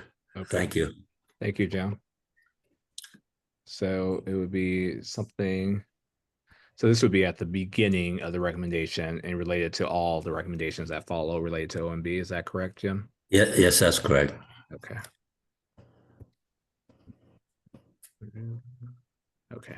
So I think we'll have to, this might be something that the staff in consultation with the consultants will have to make the change to, because it might be hard to sort of add this language on the fly, but the general tenor of it has been taken notice of, and we will return to the committee with the changes that have been suggested or going forward. Okay. Thank you. Thanks, Jim. Okay. Alex? So first of all, I'd say I agree with the previous comment. So I think that's definitely worth adding some language to that effect. I don't particularly have a comment with respect to 13. I just wanted to note for the record that there is an Office of Intergovernmental Affairs within the Executive Office of the President that serves as the administration's principal liaison to state, local, tribal, and territorial governments. And that OMB works regularly with our colleagues across the EOP. So there are resources available to OMB already within the EOP, and persons who are focused on interactions with state, local, and tribal governments. That said, as I mentioned, I don't really have any specific comments with respect to 13 beyond noting that. Yeah. So is there, in terms of, Alex, I know you only suggested comments or changes, but is that acknowledgement, do you think that acknowledgement should be somewhere incorporated into the recommendations, either in the form of the recommendations themselves or in the preamble or anywhere? I think maybe in the preamble, it would certainly wouldn't hurt to mention, Okay. you know, that there is this Office of Intergovernmental Affairs, and I don't recall off the top of my head whether or not the consultants had an opportunity to talk to IGA. I know the period, it was a transitional period, so it may have been more difficult than usual. And I will caveat this myself, I have not had an opportunity to talk to IGA. But it seems worth noting that there is that resource within EOP. Great. Thanks, Alex. Thanks. Dan or Seth, do you have any responses? I want to be a little careful with what I say, but let me nonetheless make this point. I would, of course, whatever the committee decides, I would be disappointed if putting some language, as Alex suggests, again, with all due respect to, I mean, of course, he's right with respect to the IGA. I'd be disappointed if some language in the preamble or elsewhere communicated to the readers something not consistent with what we found in the study, which was that the IGA is not effectively functioning to implement the executive order with respect to federalism. Something we don't put as strongly in the report as I'm saying here, again, in candor with the committee. And I'm not taking that as being the gist, Alex, of your comment, but I wouldn't, and I want to think more about Jim's comment before. Again, that's a point well taken. But I think, you know, you've read the report, maybe also the GAO report. And we're just quite frankly, and again, with the caveat about the resources point, which I completely understand and respect, this is not affecting the you know, with respect to the state and local side in the way, in our judgment, based on the study that was intended to and is designed. So that's the only say, if that's not a reaction that others have, that the reference to the IGA would communicate that OMB is firing on all cylinders in this respect, or 3 cylinders, then I withdraw the concern, but I'm a little nervous about that. And Thank you, Dan. Seth?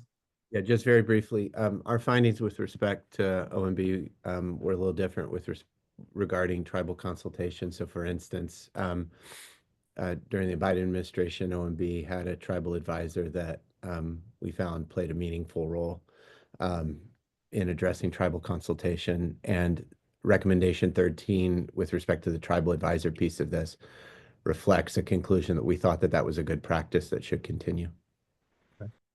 Thank you, Seth. Bill? To the extent that there's any language put in the preamble regarding Alex's point, I think one of the ways of dealing with it, and the concern that Dan addressed that I agree with completely, is to say that the role of the IGA is different than the role that we perceive for the OMB designated federalism and tribal consultation officer. When the IGA is dealing with a much more global, executive branch wide, executive office wide stuff, whereas this is really dealing with OIRA's function at OMB, I think. And so that's, I think, a way of distinguishing between what the IGA does and why we need something in addition.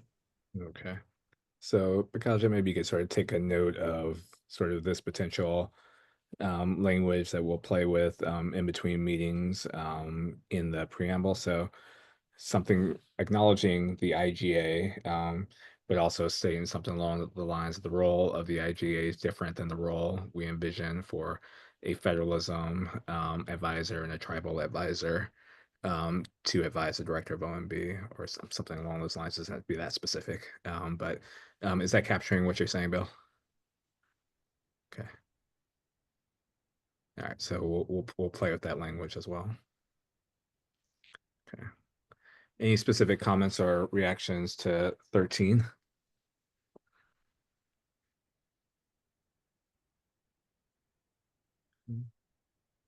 And then moving forward to recommendation 14. Jeff and then Alex. Just a style point. I don't think we need to repeat state, local, and tribal governments. The first two lines, we could say either consulting with them or consulting with such governments. Okay, thank you. Alex. Sure. So I had a very general reaction to this, and I think we've had previous discussions in the context of other projects about this. So my question with respect to this recommendation was whether it was intended to be sort of an OMB endorsement of the recommendations made in this ACUS project, or whether the suggestion here is that OMB would somehow go beyond the ACUS recommendations to provide more specific guidance to agencies. And I guess I'd go ahead and say that I think a lot of expert resources have gone into this report and this project. So I think to the extent possible, it would be good to reflect as much detail and content in these ACUS recommendations as possible. It was a little bit unclear to me, that particularly given the broad range of agencies that any guidance or recommendations have to be directed to, that OMB would obviously be able to fulfill some unresolved need, or maybe a need that ACUS wouldn't be well positioned to provide recommendations on in the context of this project. So, just trying to understand what this recommendation is trying to get at. Can I? Yeah. Yeah, that's a great point, Alex, and I totally appreciate the ambiguity in this now. I'll say as a matter of intent, it was not intended to sort of ask of OMB to add additional detailed guidance. And so, but I agree that that's not clear. and maybe this is a committee style issue to go back and do so. Quite frankly, we thought that the reference here to OMB to add, as it were, the imprimatur or muscle of the OMB, encouraging the agencies is really the point, rather than furnish additional information. But maybe we need to rewrite this, or if there's suggestions from the committee about how to capture your point, which I completely associate myself with. Okay.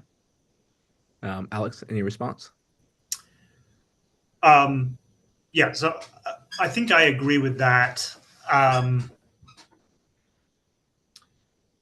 Yeah, I don't really feel like I'm in a good position to offer off the cuff edits here. Right. I mean, yeah, it could be OMB should, in consultation with state, local, and tribal governments. Can we take a stab at writing something maybe for the next meeting? Yeah, sure, we could do that. I don't want to pre-permit suggestions. Yeah. But I take the point. I think the point is a good one, important one. Right. Sure. And I'll note that our discussions have already led to some more specific recommendations here, I think, which is good, I think. Yeah. So it's fulfilled this need, or what may have been the need in the absence of that specificity above. Right.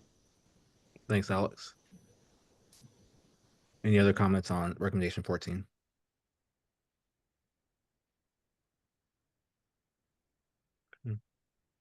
Okay, so we'll try to redraft with consultants in light of Alex's comments. Moving forward to recommendation 15.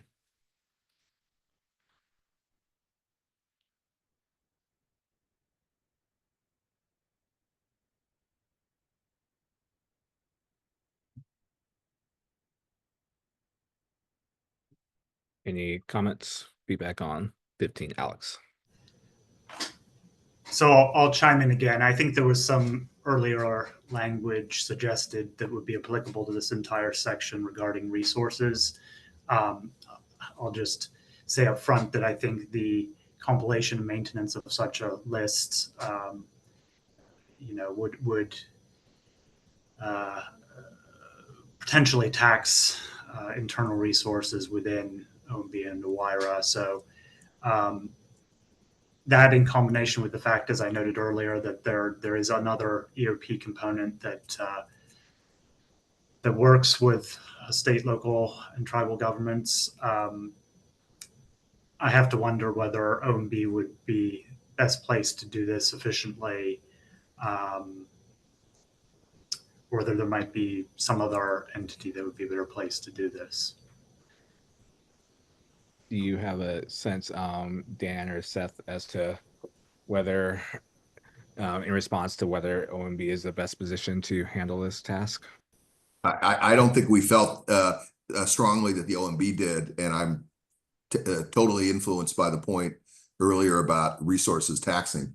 My intricate knowledge of the federal government has run out in some sense. So if some experts here have a better sense. You mentioned EOP. Yes, I mean, it doesn't have to be the OMB. If there's another place, there may be just a better place to do this. I'll just note, yes, it doesn't have to be the OMB, but if the office of tribal advisor in the OMB were continued, that would be a person well situated to work on this, Alex. So at least on the tribal side, that informed my own personal thinking. Right. Yeah, so that's interesting in terms of thinking about the tribal advisor. The federalism advisor could serve this function if OMB were to have those functions or those roles. Bill? Well, I think 15 and 16 sort of go together. As somebody should develop something. And one of my concerns here was, I wondered whether or not putting state, local, tribal governments all in the same box is the best idea. I mean, it might very well be, in my view, there's a centralized website where tribal governments can learn about opportunities, and a separate one where state and local can do it, because they have different, it's really different people involved. And the entity who should develop it might be different depending if it was just tribes versus state and local. So I'd sort of make 15 and 16 one. I mean, I'd leave it to the staff and the boarders to work on the language, but 15 and 16 together. And if we can't identify who the appropriate entity is, then just leave it appropriate entity or entities, right? Should develop centralized websites or sites, and also make the publicly available list all in the same place. So anyway, that was my suggestion, and to kick it off to somebody else to figure out how to do it. Right. And are there any objections to that suggestion, Dan or Seth, with respect to multiple entities developing them potentially separately? Is there value in having them all together? I don't have a view about the combining of the tribal and state and local governments. I take the point.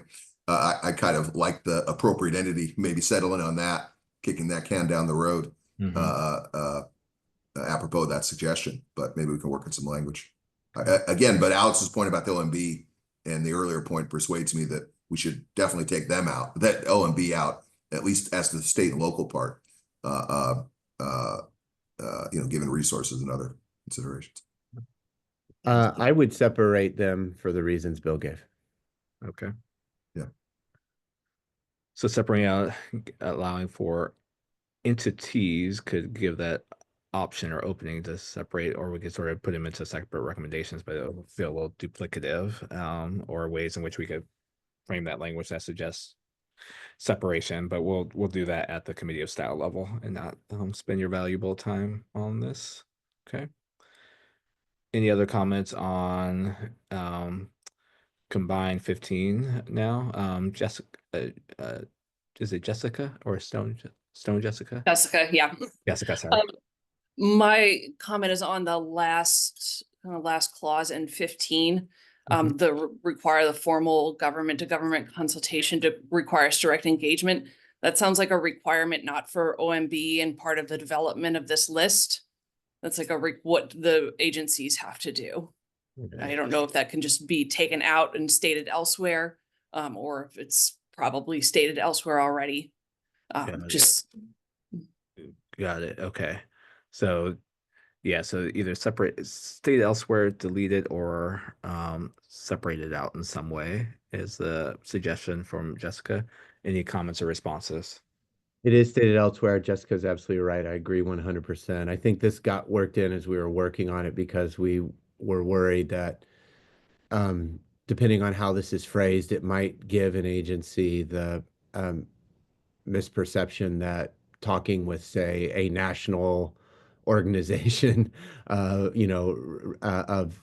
an intertribal organization or even a national native organization was the same thing as government to government consultation when it isn't. So I totally agree. And I think it may just be that as we revise this, especially if we separate it out, we'll see, look, that potential misreading is no longer a concern. And we've already stated elsewhere at this point. Okay. Thank you, Jessica. So thank you, Jessica. Thank you, Seth. And so in the potential rewrite, we will, or in the impending rewrite, we will address that duplicity or redundancy. It's Bill. Just following up on that, there is now a publicly available list of all tribes, right? The Department of Interior, Bureau of Indian Affairs or something have a list of all the recognized tribes. And is it worth somewhere mentioning that, maybe in the preamble, saying there is this there and there should be something for state and local and for the national tribal organizations? I mean, Yeah. I think there's sort of maybe it's an oblique reference in the preamble, which we could make not oblique and call this out. I think that's a great suggestion as well. All right. Any other comments or feedback on recommendation 15? So we will work on rewriting that recommendation and bring it back to the committee at our next meeting. So let's turn to new recommendation 16.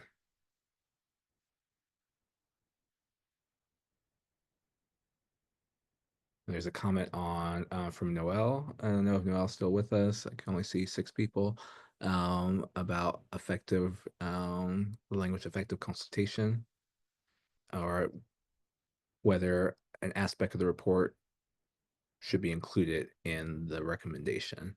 Noel, do you want to speak more on that if you're here? Sure.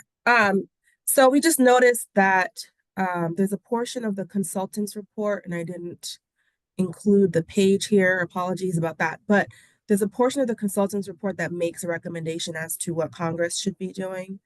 And so we just wanted to confirm whether you also meant to include that in this section of the actual recommendation, or if that was just a purposeful sort of not including it. Okay, thanks, Noel. Seth?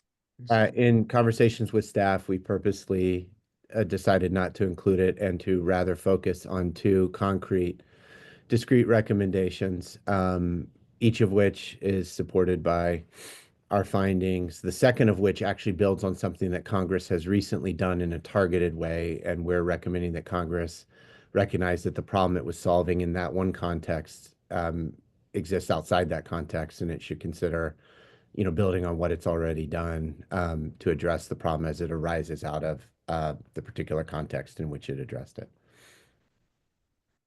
So, Noel, any response? Nope, that solves it. Thank you very much. Okay, thank you, Noel. Any other comments on 16? And then there's a comment from Stephanie as whether it should effective modify consultation here as well. And should effective modify consultation. Oh, was that effective added, Bakaja, or was it already there before? I'm a little confused. That was already there. Okay. So I don't know if she's still on. I think she was asking, should effective be here? Oh, God, should effective. Okay, okay, I got it. It's mixed up in my mind. Stephanie, are I you think still it's, here? I think it's on line, I think it's on the first line. Yeah. It says where available funding is sufficient for consultation. It should say is sufficient for effective consultation. Or is that what you mean, Stephanie? I think so, but I also thought it was missing in the second, and I thought it had gone with the comment in that last line, because now it seems redundant. But my only point in wherever it goes is that I think what we're talking about is funding for effective consultation Okay, rather than just perfunctory consultation. got it. And I guess the question is it necessary to state effective consultation, or is that assumed within the language consultation? Or is it important to include that, do you think? I think it's important. Okay, I agree. great, I like that. cool. All right, so we'll keep that in there, add it to line, the first line of recommendation 16.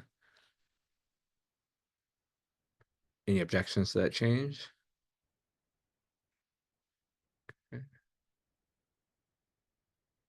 Okay, any other comments on 16? Okay. Yes, Jessica. Can we take out for effective consultation at the end of that sentence now? Appropriate additional funding where necessary. Okay, so it will stop at where necessary. Okay. I'll give you guys a chance to read it and see if there are any objections to that change. This is maybe stylistic. Shouldn't we eliminate where necessary? Because where necessary doesn't have no context if it doesn't say for effective consultation. It shouldn't say tribal governments and appropriate additional funding. Okay. In other words, Yeah, either include the whole thing, but I agree with Jessica, or take out where necessary for effective consultation. Bill, are you going to take out even more? No, I'm going to say leave it all back in because appropriate additional funding for what? Whether it's available funding is sufficient. Maybe it is, right? Maybe there is available funding is sufficient. So appropriate additional funding where necessary for effective consultation, if you know, because I think you want to put that in there. Actually, I would also put it and consider whether to appropriate additional funding where necessary. I mean, there may not be a sufficient funding, right? But whether that necessarily means you have to, that we think in the overall course of appropriations thing, this is number one, and you should appropriate. I'd say no, and they should, no. It should go before. It should go after tribal government. So it should say tribal and consider whether. Exactly. Okay, got it. So it would say Congress should consider whether available funding is sufficient for effective consultation with state, local, and tribal governments, and consider whether to appropriate additional funding where necessary for effective consultation. Is that your suggestion, Bill? Yep. Okay, so we have two different suggestions on that. I'll just kind of put Bill's as one and then Jessica's as the other. So Jessica, are you do you still hold to your idea of deleting the language? I don't feel strongly about it one way or the other. Okay. I think the change that I think it looks good. Okay. Any other any objections to Bill's recommended change?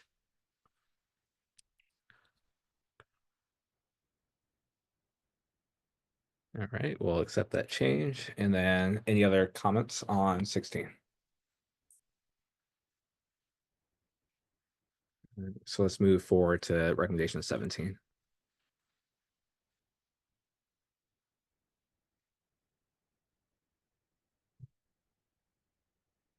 Any comments on 17?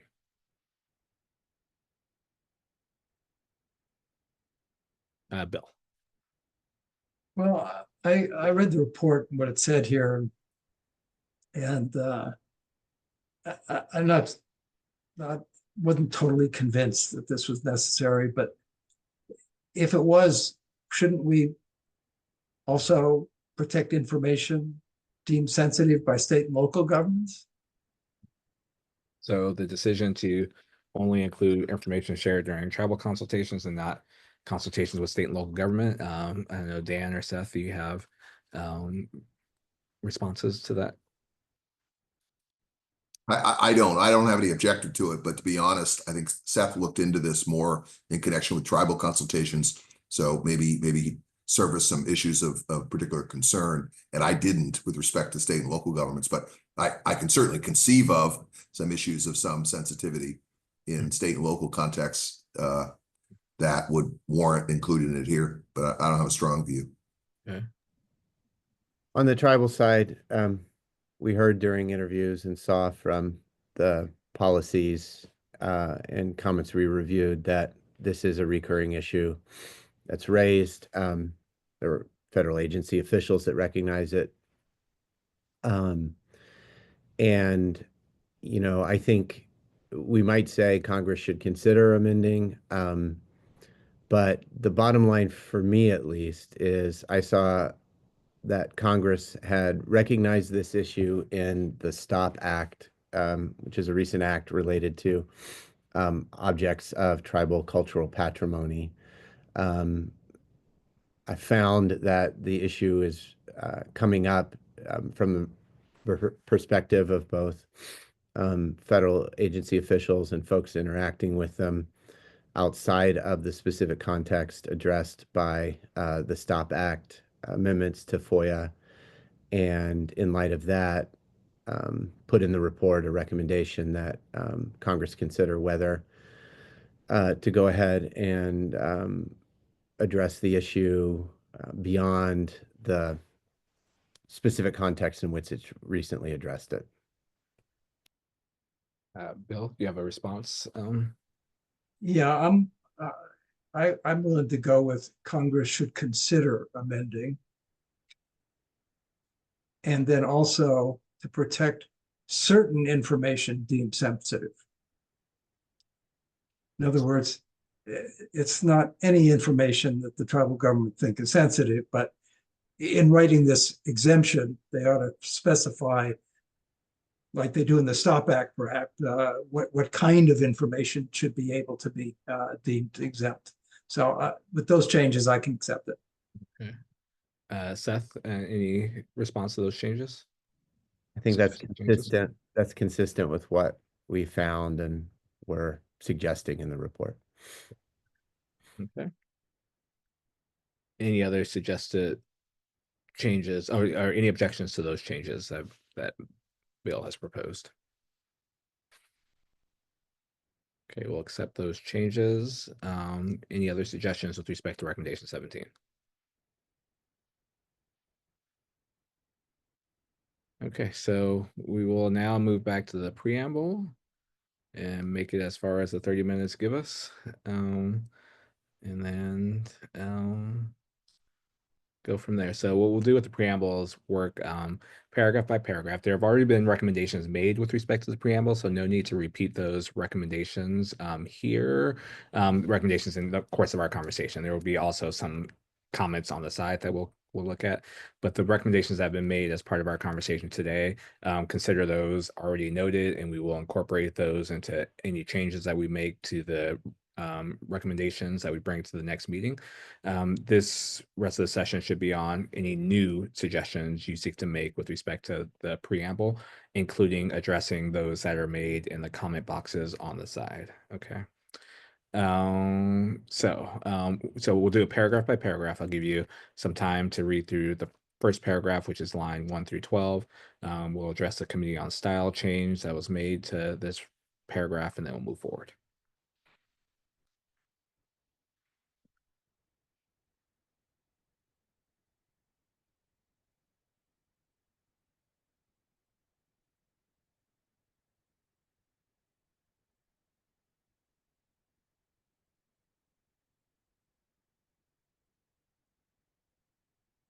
Okay. And so the change that was made was a change to footnote 3, which covers the question of defining regulatory policymaking and including deregulation as a form of regulatory policymaking. That change has been highlighted in by Bakaja. So perhaps incorporate that footnote into your thoughts as to whether there should be any additional changes made to paragraph 1.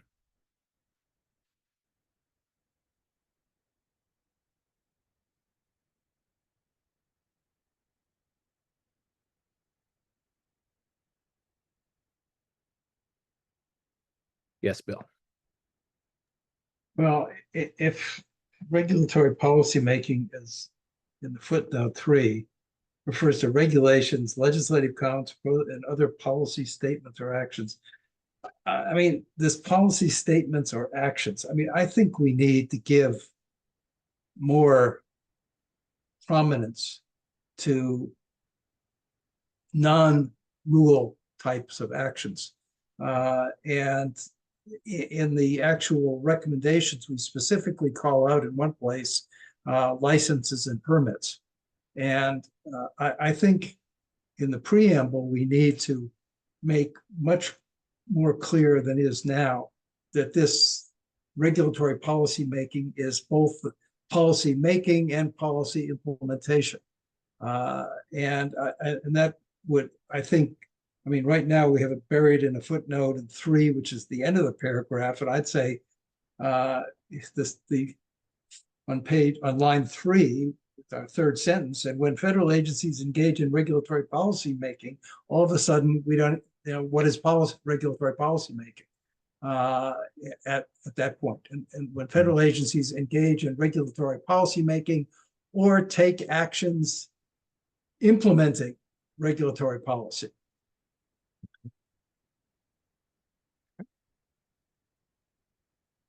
And then you would put the I'd say take actions implementing regulatory policy. Policy, okay. So take out the making, and then take out. And I'd take out of the wrong. Okay. And then would you add the footnote after that comma or at the end of the sentence? Well, I mean, because I think the footnote is, I think we need to be stronger than just say regulatory. I mean, yeah, I put the footnote there. All right. Okay. And then make modifications to the footnote to add. To make clear that this is, it includes the making of a policy and its implementation. Okay.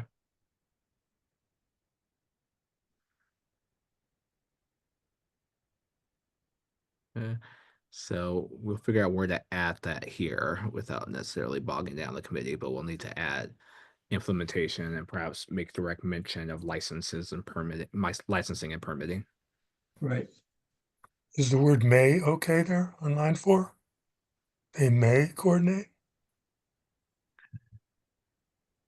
Or should it be should? Is that what you're They saying? should coordinate? No. What it means is there are occasions they may mean sometimes they don't involve state and local government. Right. They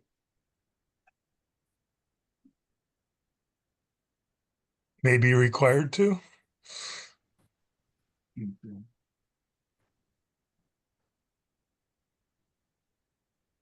That may be required to. Is that accurate account of their legal and other or legal obligations, Seth? Or well, I'm not sure that they're required to say consult with an organization, right? Like it's on the tribal side, at least it's, required to consult with the tribal governments.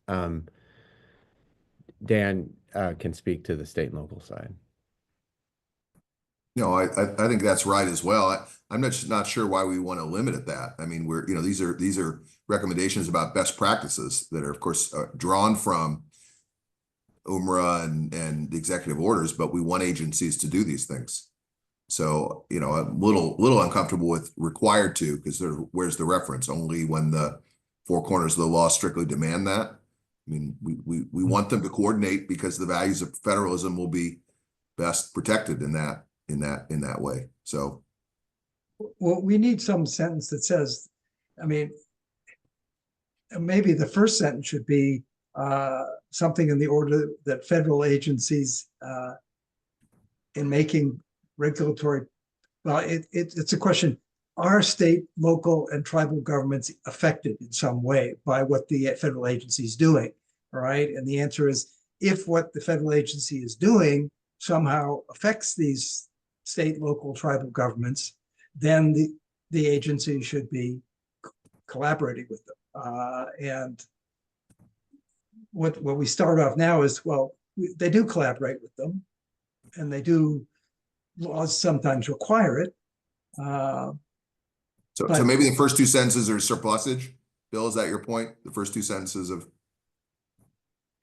I mean, I don't know if I just think you need something that says that this coordination and collaboration occurs when the federal government does something that affects them. Yeah. But something like many federal actions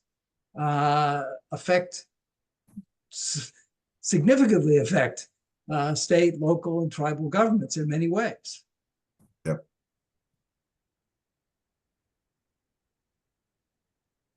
In various ways. Yeah, in various ways. Okay, period, right?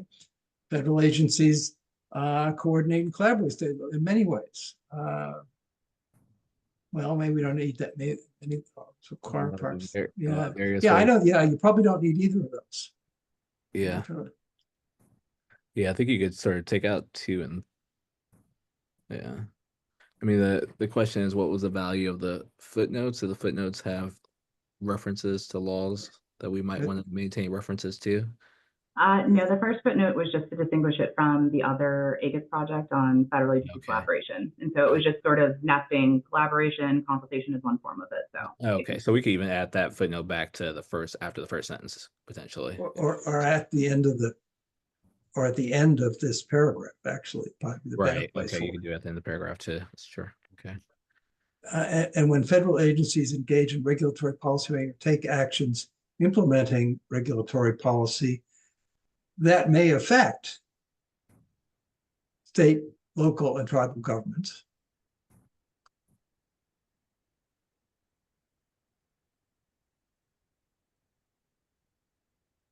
Or such governments. No, well, at this comma, they should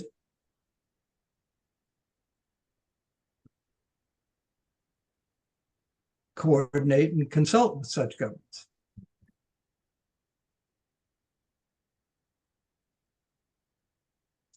And we could leave in, as well as those organizations that represent those entities, because we just say should. Okay. All right, Alex.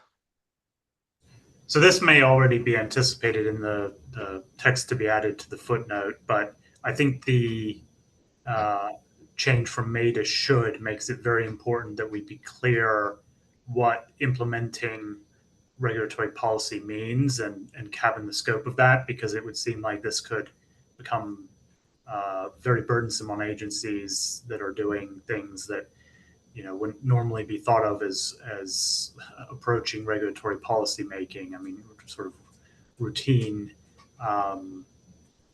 routine regulatory enforcement probably wouldn't be something that we anticipate would require consultation with state, local, or tribal governments. So, just, I guess, something to keep in mind as the text in the footnote is being put together. I think there needs to be some cabining, given that we're saying should here now. Right.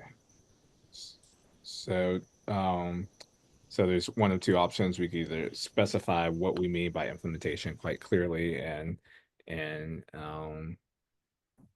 or we could sort of keep it at may. So, Bill, do you think the specification of the footnote, what implementation means, is the better approach?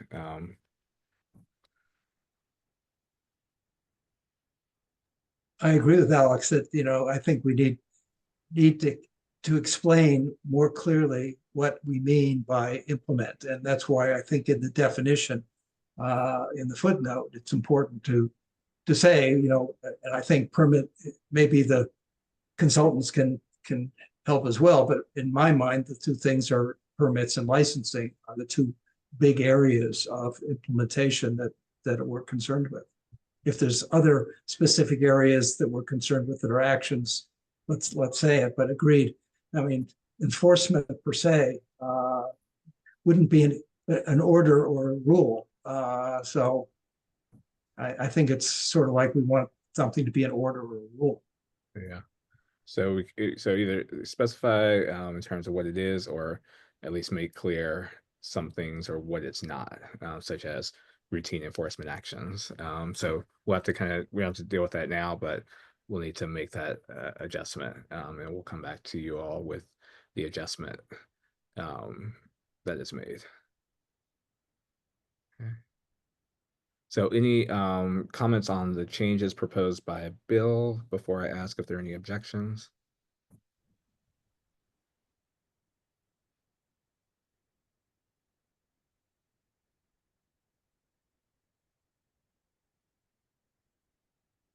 Any objections to those changes?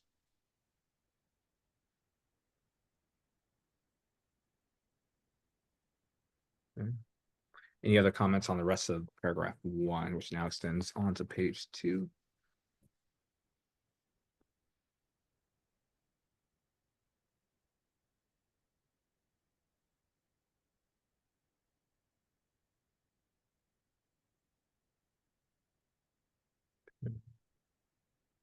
All right, so let's move forward to paragraph 2.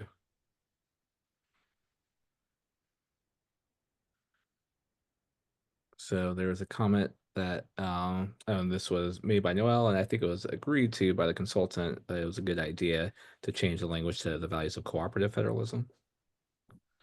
Are there any objections to that change?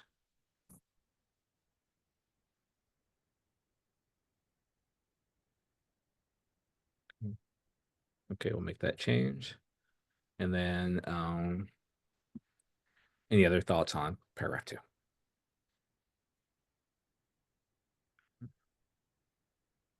So paragraph 3, we have a few different comments, but I'll let you read paragraph 3 first before getting into the comments.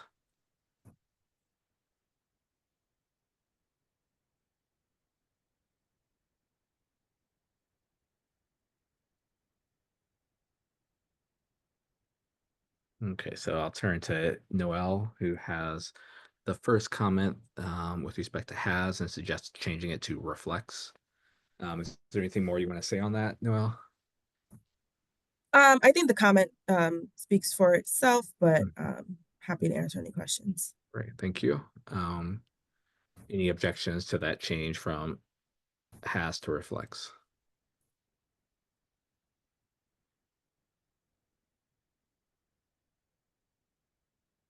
Okay, so we'll make that change. Comment 2 comes back to Noel about the unusual phrasing. I think it refers to implements. Is that correct? Yeah. So Noel, know if you have anything more to say beyond. No, I think it's in the comment. The comment reflects sort of our thoughts on that, just wanting to tighten that up a little bit to just better reflect sort of the history of that interaction. Great, thank you. So changing implements to consistent with.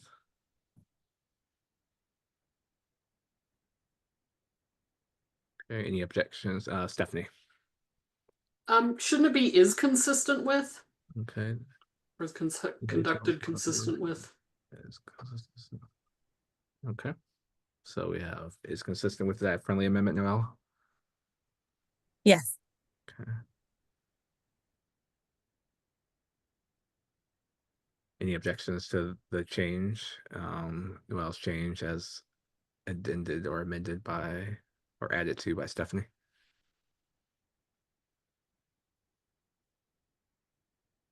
Jeff.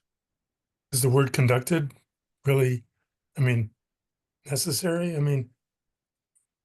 Is it being conducted consistent with? We're not so sure in the report. So, but consultation is consistent with. Stephanie, any response to that? I agree with Jeff. Conducted isn't necessary. Okay. So consultation is consistent with unique trust responsibility in the United States. Okay. Any objections to the change as stated here? Okay, we'll make that change. Okay, so the next comment on this also comes from Noel. So it's the question of whether this language that's quoted here can be found. The comment says it's not cannot be found in the cited sources. I don't know if Seth or Dan have responses to that.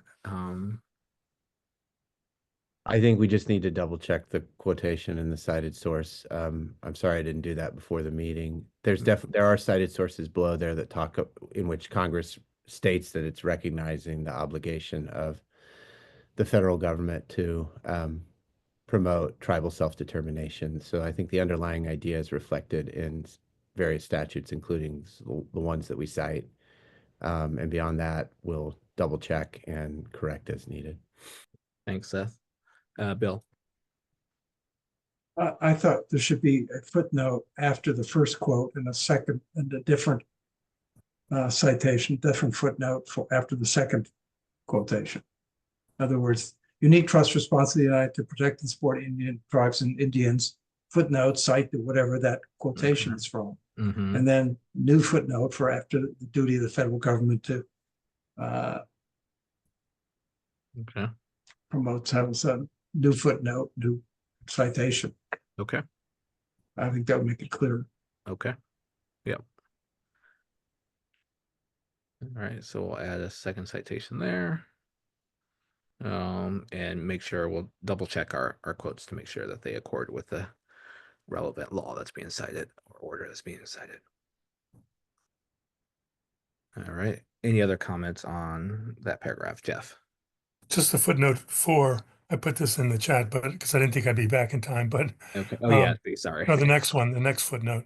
The next footnote, yeah. It just jumped out at me that it had a public law 109 amended by public law 108. It just something seems fishy there. Yeah. So I just think you need to double check those. Yeah, the numbering. Okay. Those stats. Very helpful. Good catch. Okay, we'll check that over. And then we'll make the changes to the citation with the ACUS to accord with ACUS style. Okay. All right. So let's move on to the paragraph starting on line 29, extending to, is that 29? Yeah, 37. Sorry, there's one more comment on the previous Oh, paragraph. I'm sorry. Nope, Okay. okay. This is another comment by Noel. Anything more you want to say beyond what's in the comment box, Noel? Just to summarize what's in the comment box, I think the idea here is just to capture a nuance that it's not just requiring consultation with both federal Indian tribes and the native corporations, but that it's requiring consultation with the native corporations on the same level as federal Indian tribes. Okay. Okay.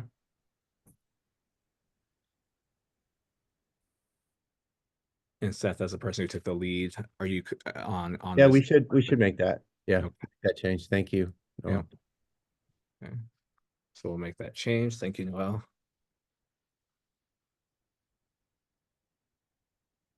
All right. So now let's go to the next paragraph, starting with line 29, extending to 37.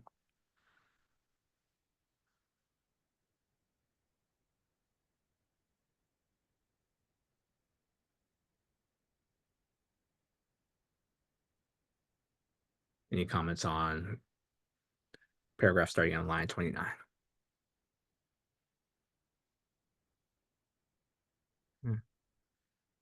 Okay, we'll move to the next paragraph starting on line 38. I don't know if we'll capture it all on this page.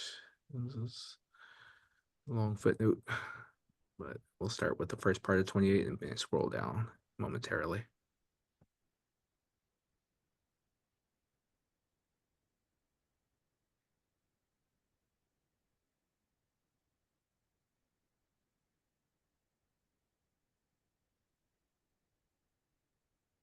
Any comments on paragraph starting with line 38?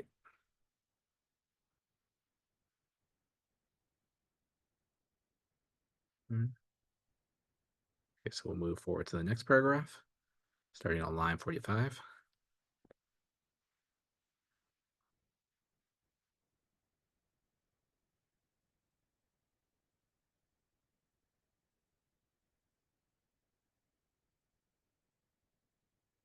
Any comments on paragraph starting with line 45?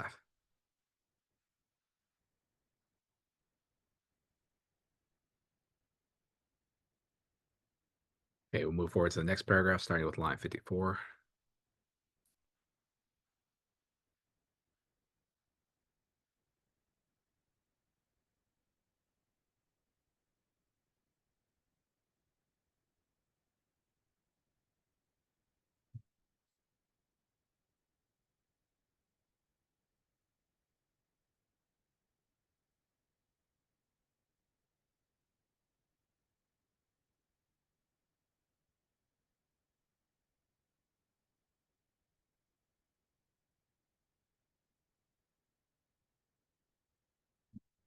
Any comments on paragraph starting with line 54?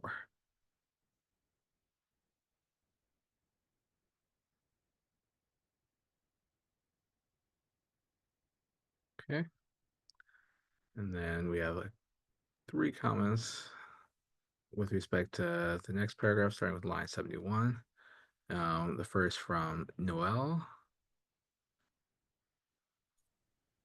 Yeah, so sorry. Go sorry, ahead. Marshall. You guys. So yeah, it looks like you've already put that in there. Just to be consistent with the language of the executive order, we thought that matters could be potentially broader than the executive order intends. So. Yeah. Thank you, Noel. Any objections to that change from matters to policies? Bill. I just put policies and actions. But the policies are actions with travel implications. Okay. Well, actually, it should be or actions here. Actions, yeah. Okay. And Noel, do you accept that as a friendly amendment? I think that's fine, yeah. Okay. And then the second one has to do with meaningful and timely consultation. Suggested to add Noel from her comments. Any objection to that change? Okay. And then the third comment is on larger scope. It's about consistency of this framing with the executive order. Do you want to say any more about that, Noel? I think the comment lays it out. But yeah, if you have any further questions, I think we recommended some language to sort of tighten that up. Appreciate that. So there's a recommended change to the language that's included. I'll give you some time to read through the suggested change and what's there to see. Wait, are we proposing deleting the sentence about coordinating with OMB and doing tribal summary impact statements too? No, I think it ends with tribes. It should end with tribes. Exactly. Thank you for catching that, Seth.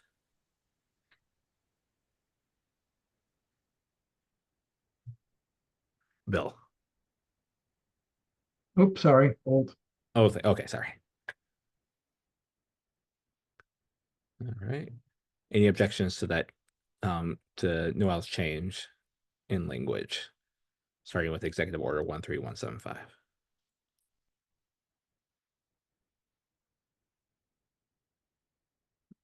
So we'll make that change. And let me see, what else we have going on here? Any other suggestions with respect to this paragraph?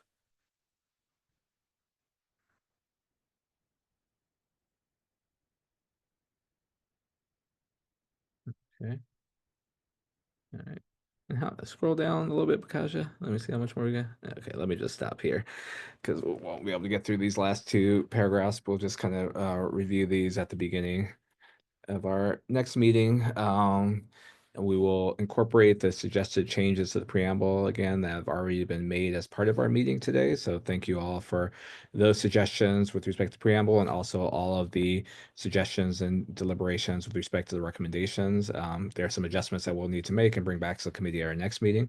Our next meeting will be on Monday at 10 o'clock. So Seth and Bill can sleep in a little bit, and others on the West Coast. And I'm hoping it won't take the full 2 hours, but we have 2 hours allotted for it. I will look forward to seeing you all next week. Kaja, I don't know if you have anything else that you would like to add at the conclusion of this meeting. Nope, just that I will send out the invite with the Zoom link and it will be different from the one today. So Okay. Okay, great. Thank you so much. And hope you guys have a great week. And I'll see you all next Monday. Thank you, everyone. Bye-bye. Thank you.